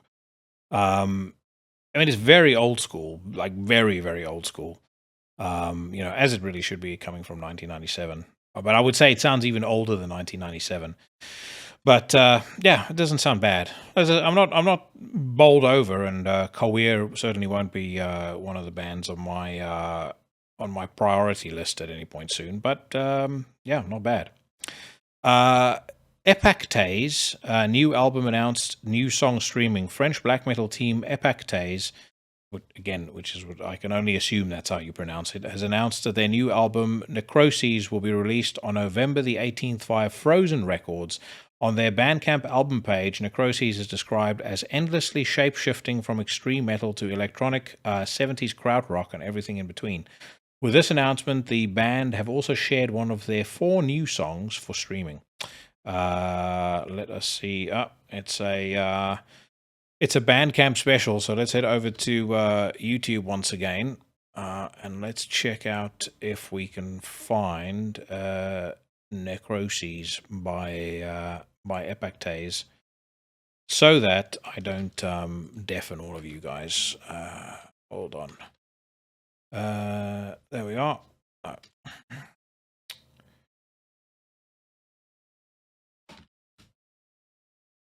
No, I can't find it, so fuck it. All I find is a bunch of weird shit that we're not going to bother trying to listen to. So we'll save Epactes for another day, because in the meantime, Meshuggah have unleashed a new video. I was extremely excited about this new Meshuggah record. I said as much on a news rant much earlier in the year. And for whatever reason, I just can't get into this. And the song that they've released a video for, we can listen to a little bit of it in a second, it is actually pretty good, but the rest of the record I just find so fucking boring. Either way, it says here, Meshuggah began their long-awaited US headlining tour on September the 16th, and in celebration of the tour's kickoff, they've unleashed a new video for I Am That Thirst. The track comes off their latest album, Immutable, released earlier this year via Atomic Fire.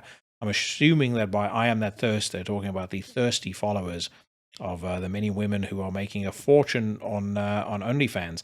I heard this week that, and again, you guys will have to go on to YouTube and look it up.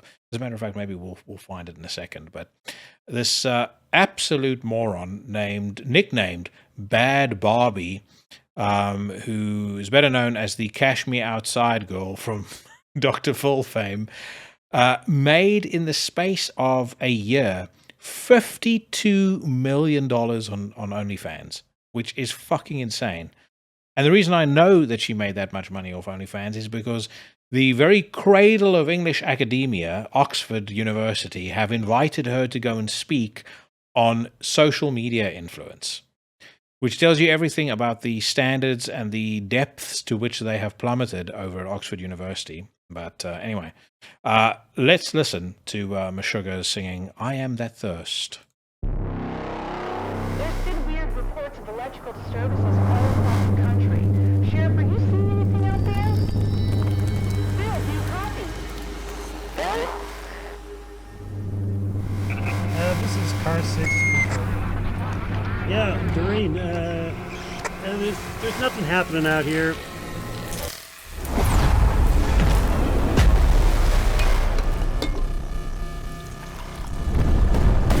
All right, clearly they've gone some ways since the heady days of the Terminal Illusions video. If you haven't seen that yet, make sure you look at it, or make sure you watch it. It's fucking funny. But let's just skip ahead to the 1.5 minute mark. And by that point, hopefully, some music will have started.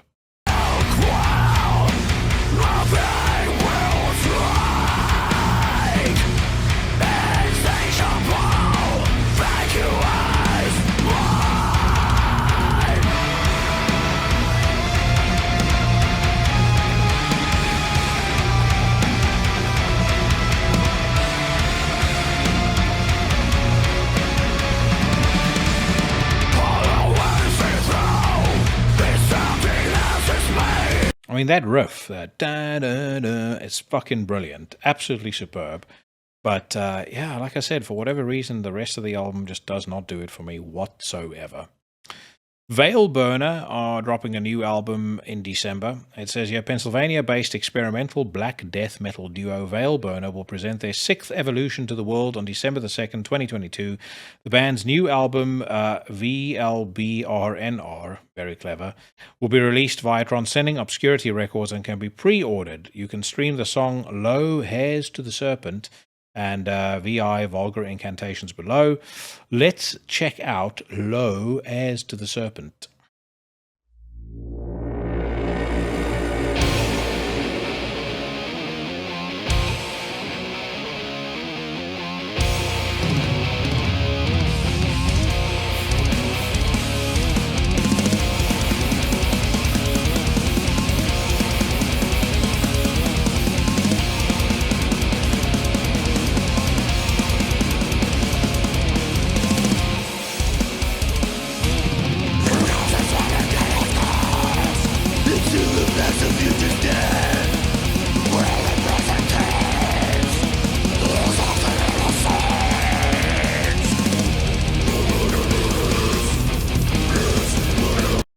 A couple of instant thoughts come to mind.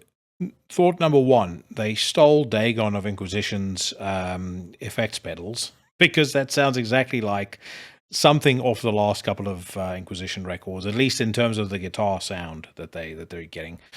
Whoever produced the drums should be hired many times over should be hired by the guys from Drudkar, because that is how you produce a drum sound. I mean, it's got a fucking fat slap. It just sounds fucking great.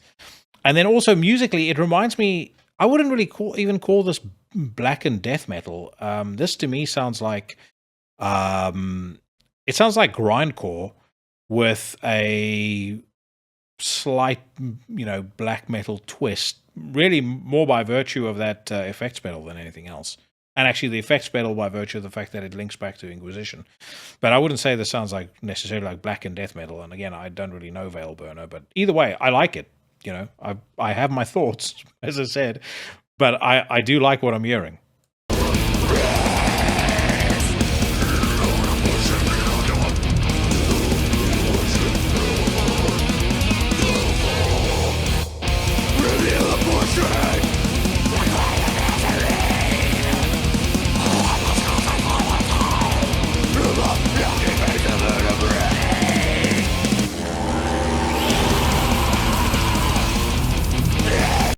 Another thought, more bands should be using weird electronic samples like that to signal the next section of the onslaught. Again, let's get back to it.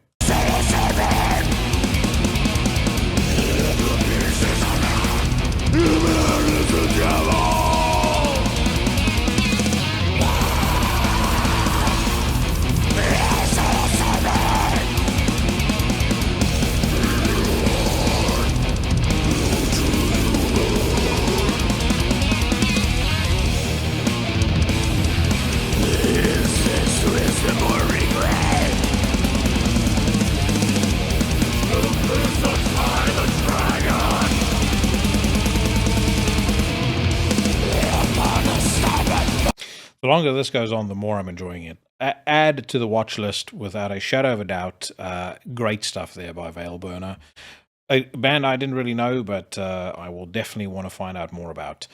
The next headline, controversy, drama, intrigue. Vektor dropped from Century Media deal less than 24 hours after being signed. It says here, we're trying to be as prompt as possible with our news reporting, but sometimes news develops much faster than anticipated. When the piece about Vektor announcing their record deal with Century Media Records got published, nobody expected that within less than 24 hours, Century Media would back away from the deal, presumably from the backlash caused by the allegations against main man David DeSanto. As a result, most of the developments were actually reported by our users in the comment section. A little too late, but also fittingly better late than never. Here's the piece about the dropping too. Here's the statement posted by Century Media Records. Effective immediately, Century Media has decided to part ways with Vektor. And then they give a note here to for folks in the States to reach out to the National Domestic Violence Hotline. So I firstly, I don't know Vektor whatsoever, and I did see the video, which is pretty disturbing, that David DeSanto's partner took of him. It seems from the video like he throws her on the bed and then I think like tosses a pillow after her, and then you can hear him shouting and yelling in the background. He apparently beat holes into the bathroom door and stuff like that. I mean, the guy is clearly an unhinged fucking lunatic and a piece of trash.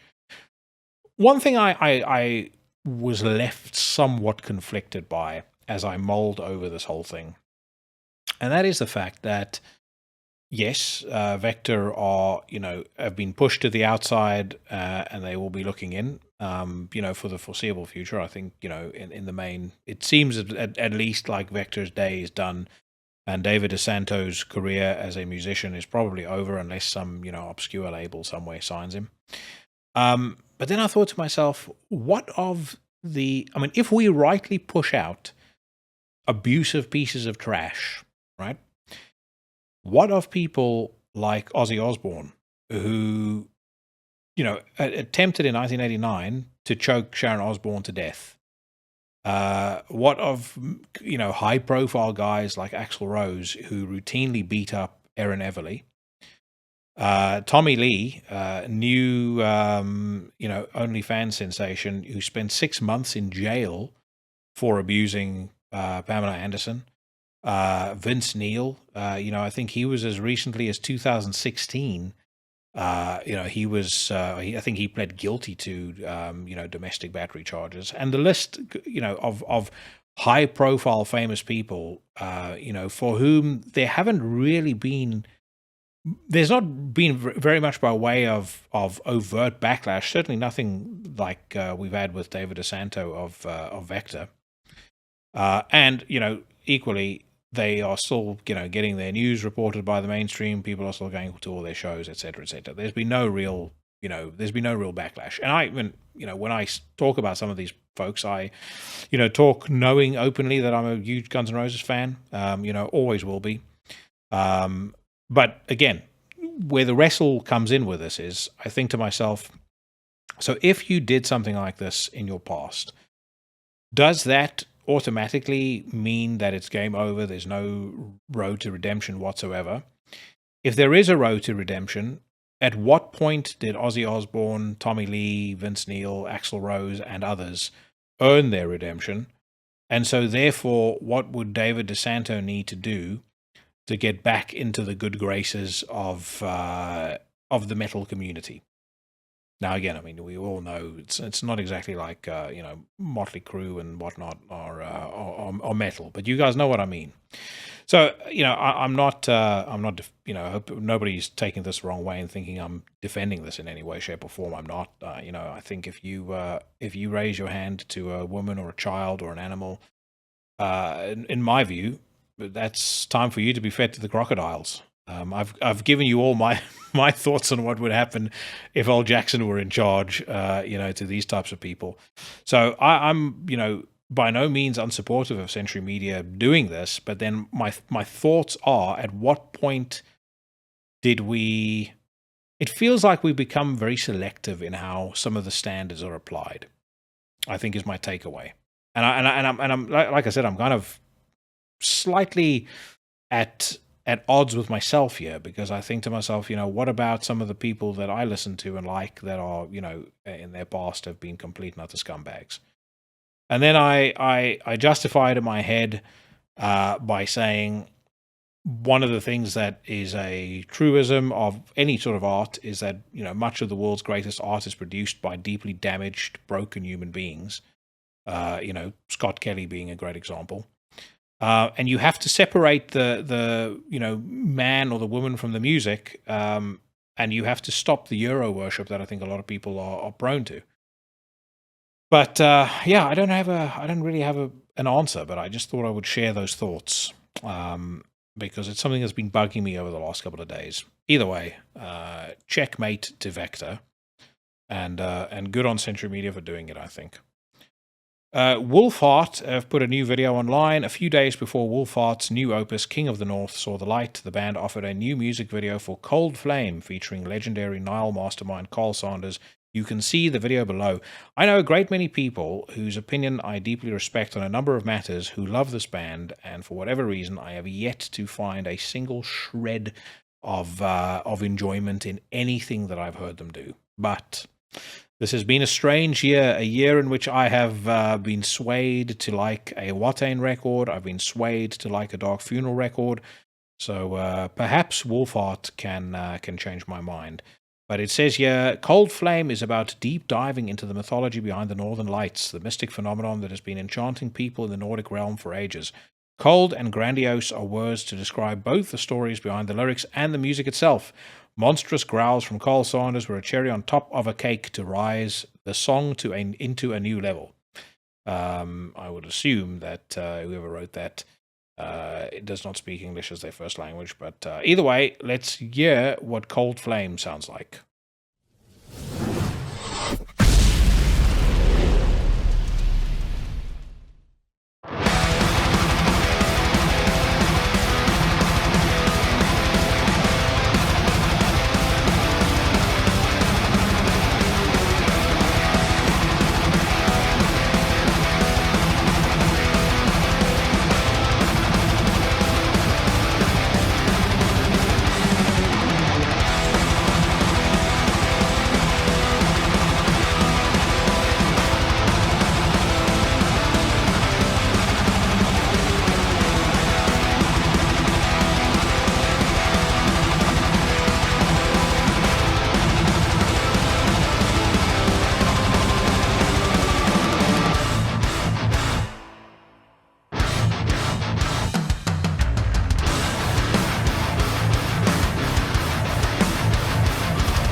I don't know about you guys, but so far this is doing absolutely nothing for me, and I have suddenly clocked on to why that is.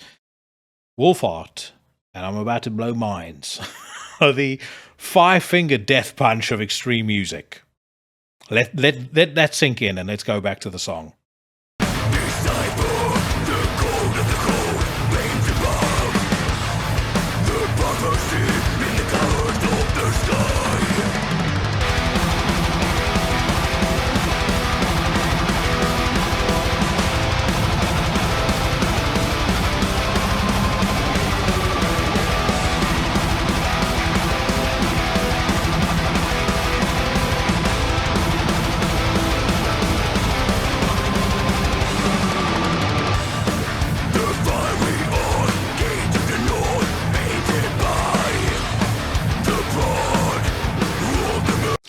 I think the main riff is passable, but the riff that they play during the verse where the vocalist is singing is absolutely terrible. It sounds like, something that they picked up off of YouTube's royalty-free music list.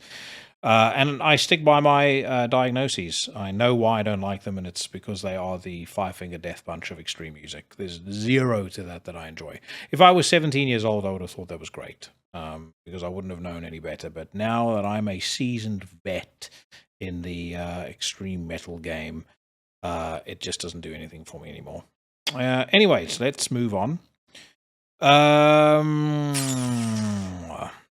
It seems to me like it's been a pretty quiet week for music. So quiet, as a matter of fact, that they're even talking now about Motorhead putting new official live videos online. It says here, the legendary Motorhead spirit carries on with a new, previously unreleased version of Don't Let 'Em Grind You Down, recorded on the Iron Fist tour in 1982.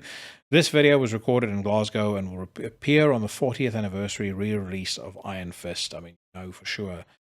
They are going to be mining that Motorhead back catalogue for every fucking penny they can squeeze out of it for at least the next 2 to 3 decades.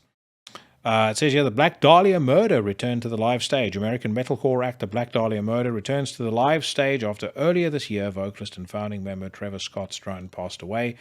The band's guitarist Brian Eschbach will hang his guitar on the wall and perform vocal duties as Ryan Knight steps in as his replacement on guitars. Now, I wonder whether or not this means that Brian might potentially do this on a permanent basis and the band will continue, which I hope is the case. I know that folks will feel like, Trevor was the front man and that without him the band should end, but, there are other men in this band, 4 other men, and they worked very hard to get the band to where they were, same as Trevor. And they deserve to be able to continue their career in music, and they deserve to be able to benefit from the name that Black Dahlia Murder has built. So if that's the case, that Brian is going to be the vocalist on a permanent basis, as a matter of fact, here's my take on it. I hope that he absolutely kills it on October the 28th. And I hope that people go, that, the masses go, Brian, carry on with the band. You sound fantastic. That's my hope. Woods of Desolation have a new album on the way. It says here, Australian one-man black metal outfit Woods of Desolation return with a new album, The Falling Tide, out on December the 9th via Season of Mist, making its debut to the label.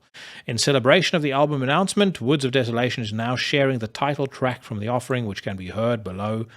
Unfortunately, another Bandcamp upload. So back to YouTube we go.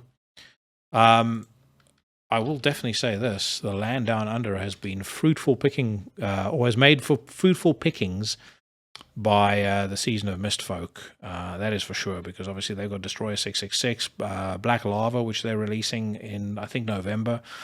And obviously they've signed Woods of Desolation too. So good on them. There are so many great bands in Australia. It beggars belief why more of those bands aren't being picked up by bigger labels. But anyway, I have found the song, so let's listen to Woods of Desolation with The Falling Tide.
I don't know about that song.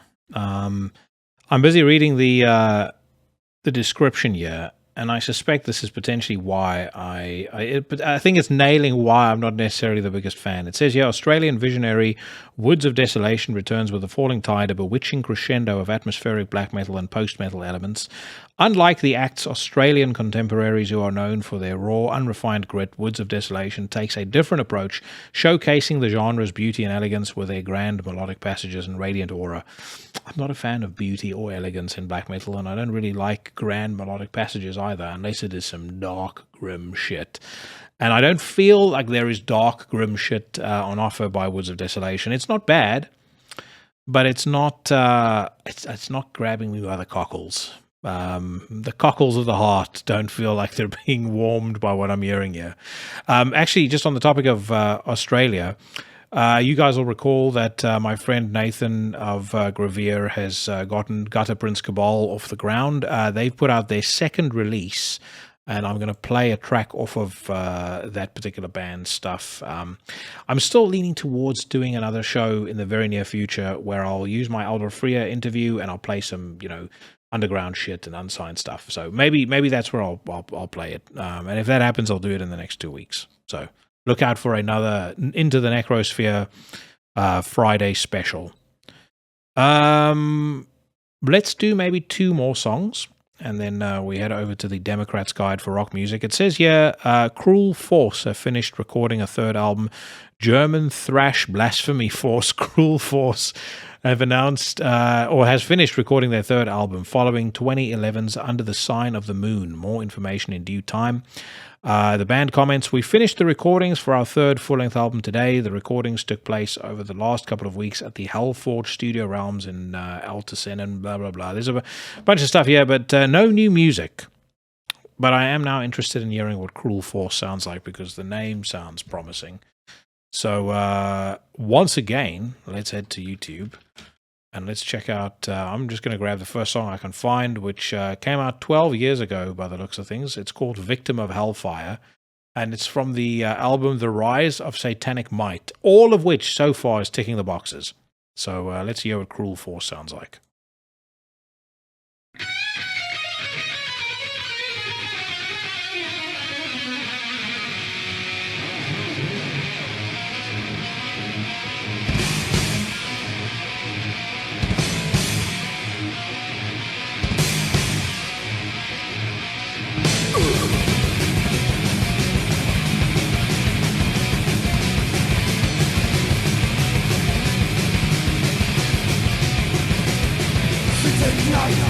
We will fight, Satan is our master, here we go!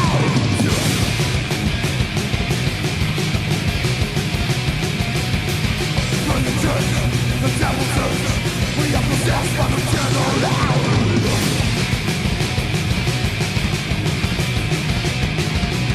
Heavy, never, dead, victim of hellfire.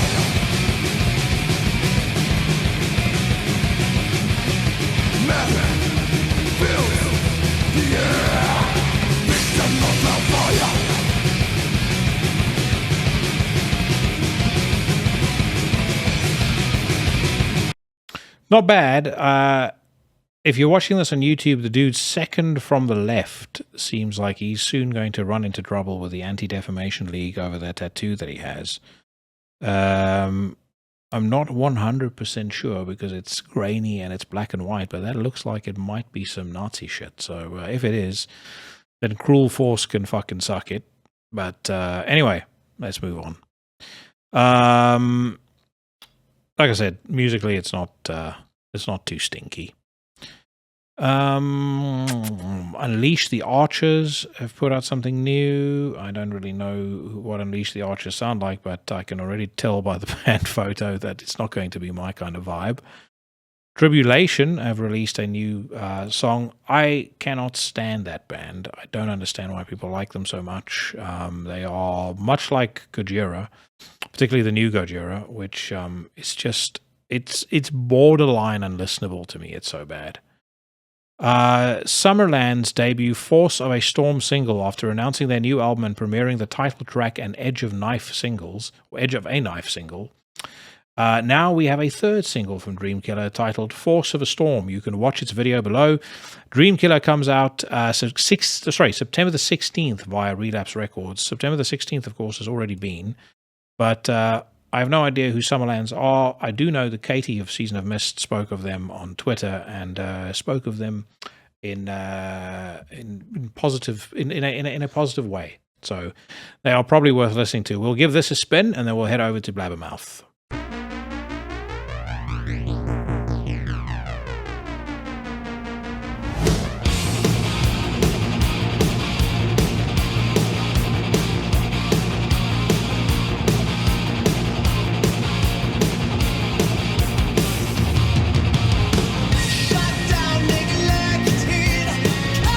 No.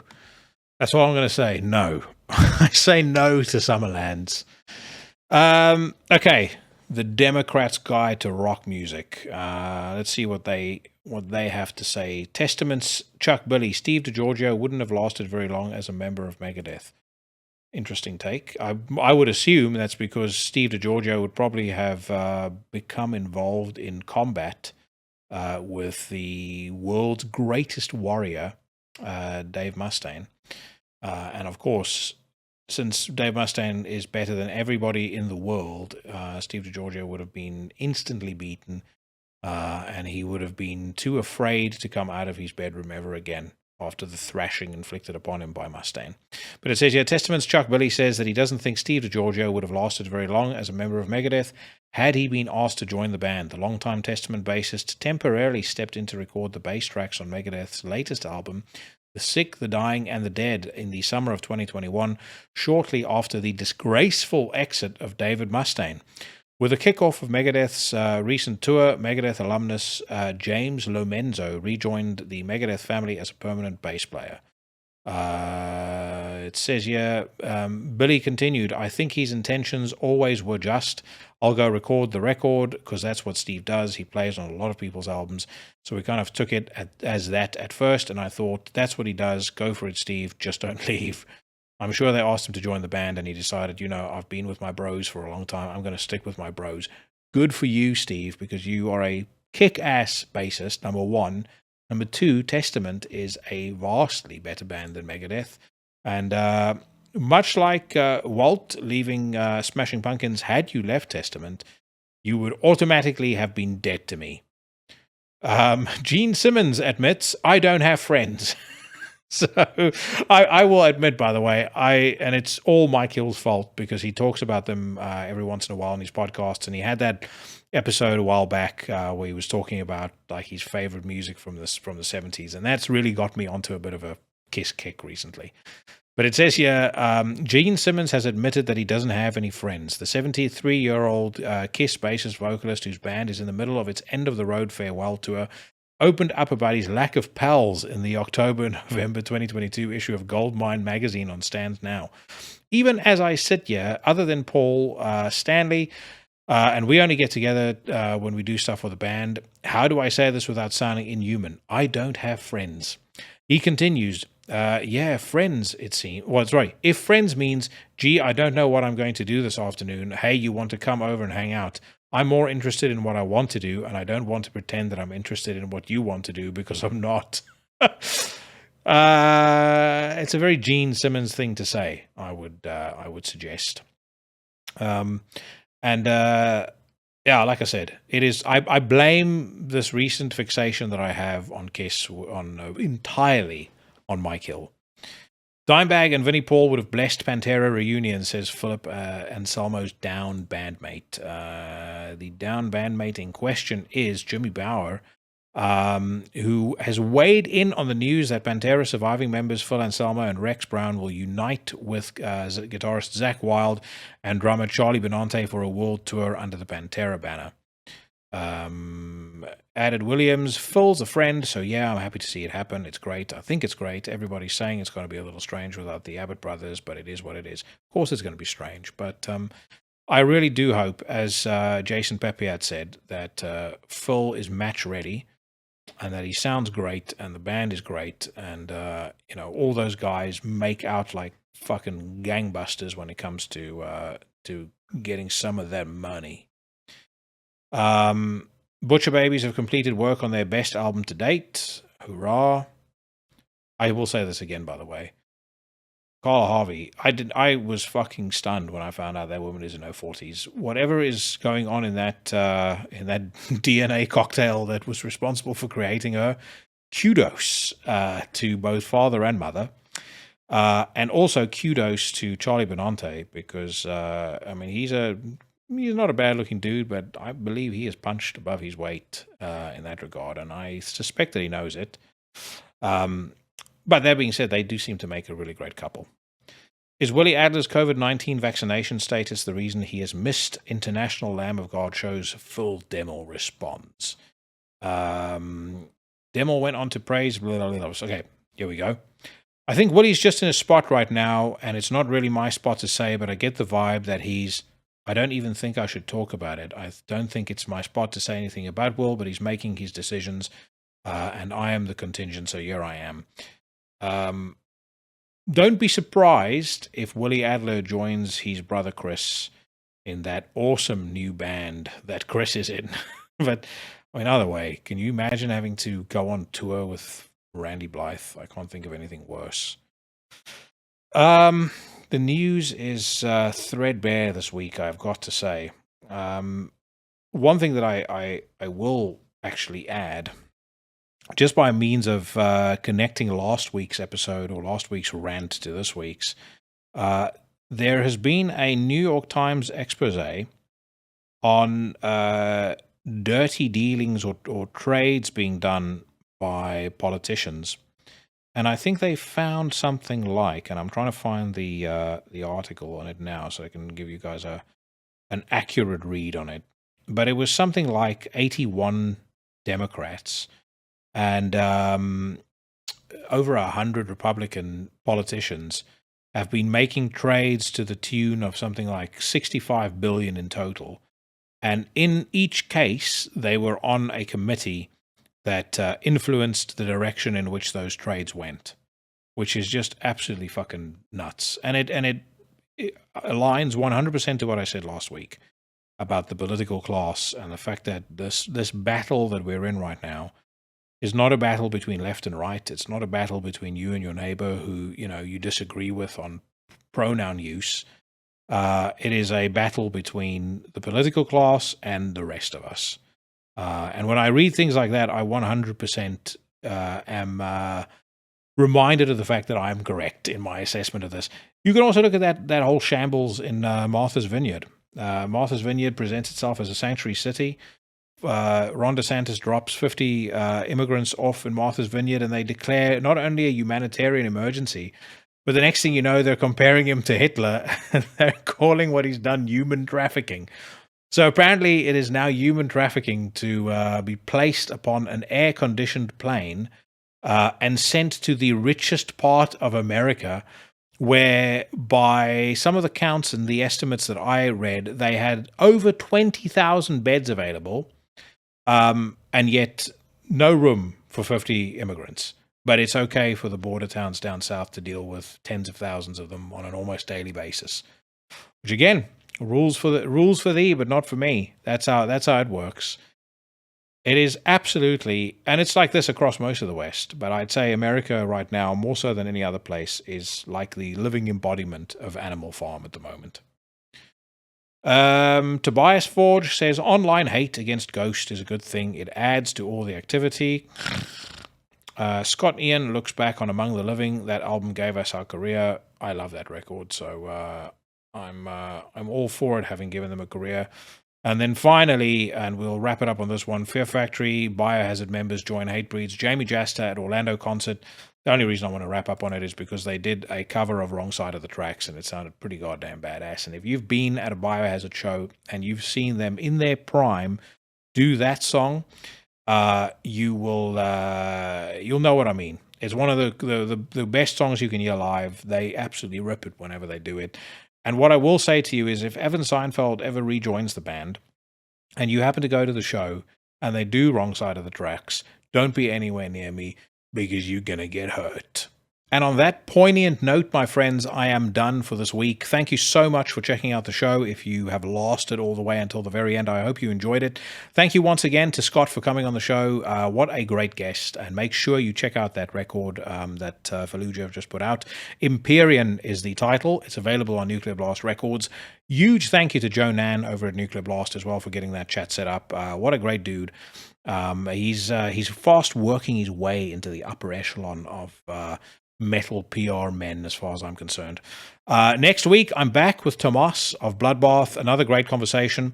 The week after, still a bit of a surprise, but maybe the song that I'm about to play us out with will be a hint to the legions, to the Into the Necrosphere loyalists, wherever it is that you are, whatever it is you're doing. I hope all of you bad motherfuckers stay safe and healthy, and I will see all of you next week.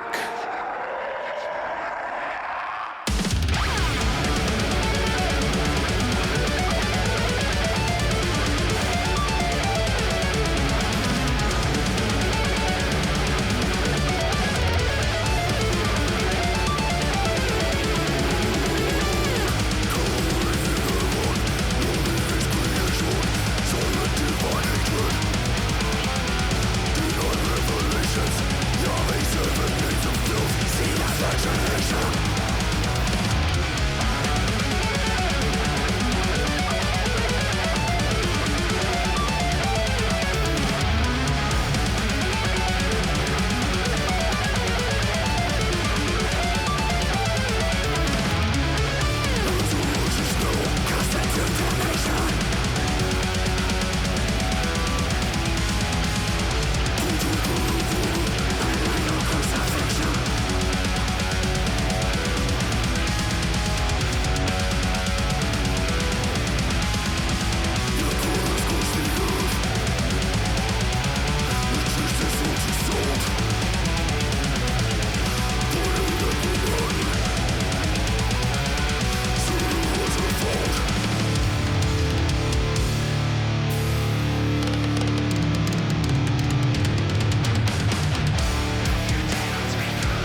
Satan. We kill for Satan. We live through Satan. We breathe through Satan. We kill for Satan. We live through Satan.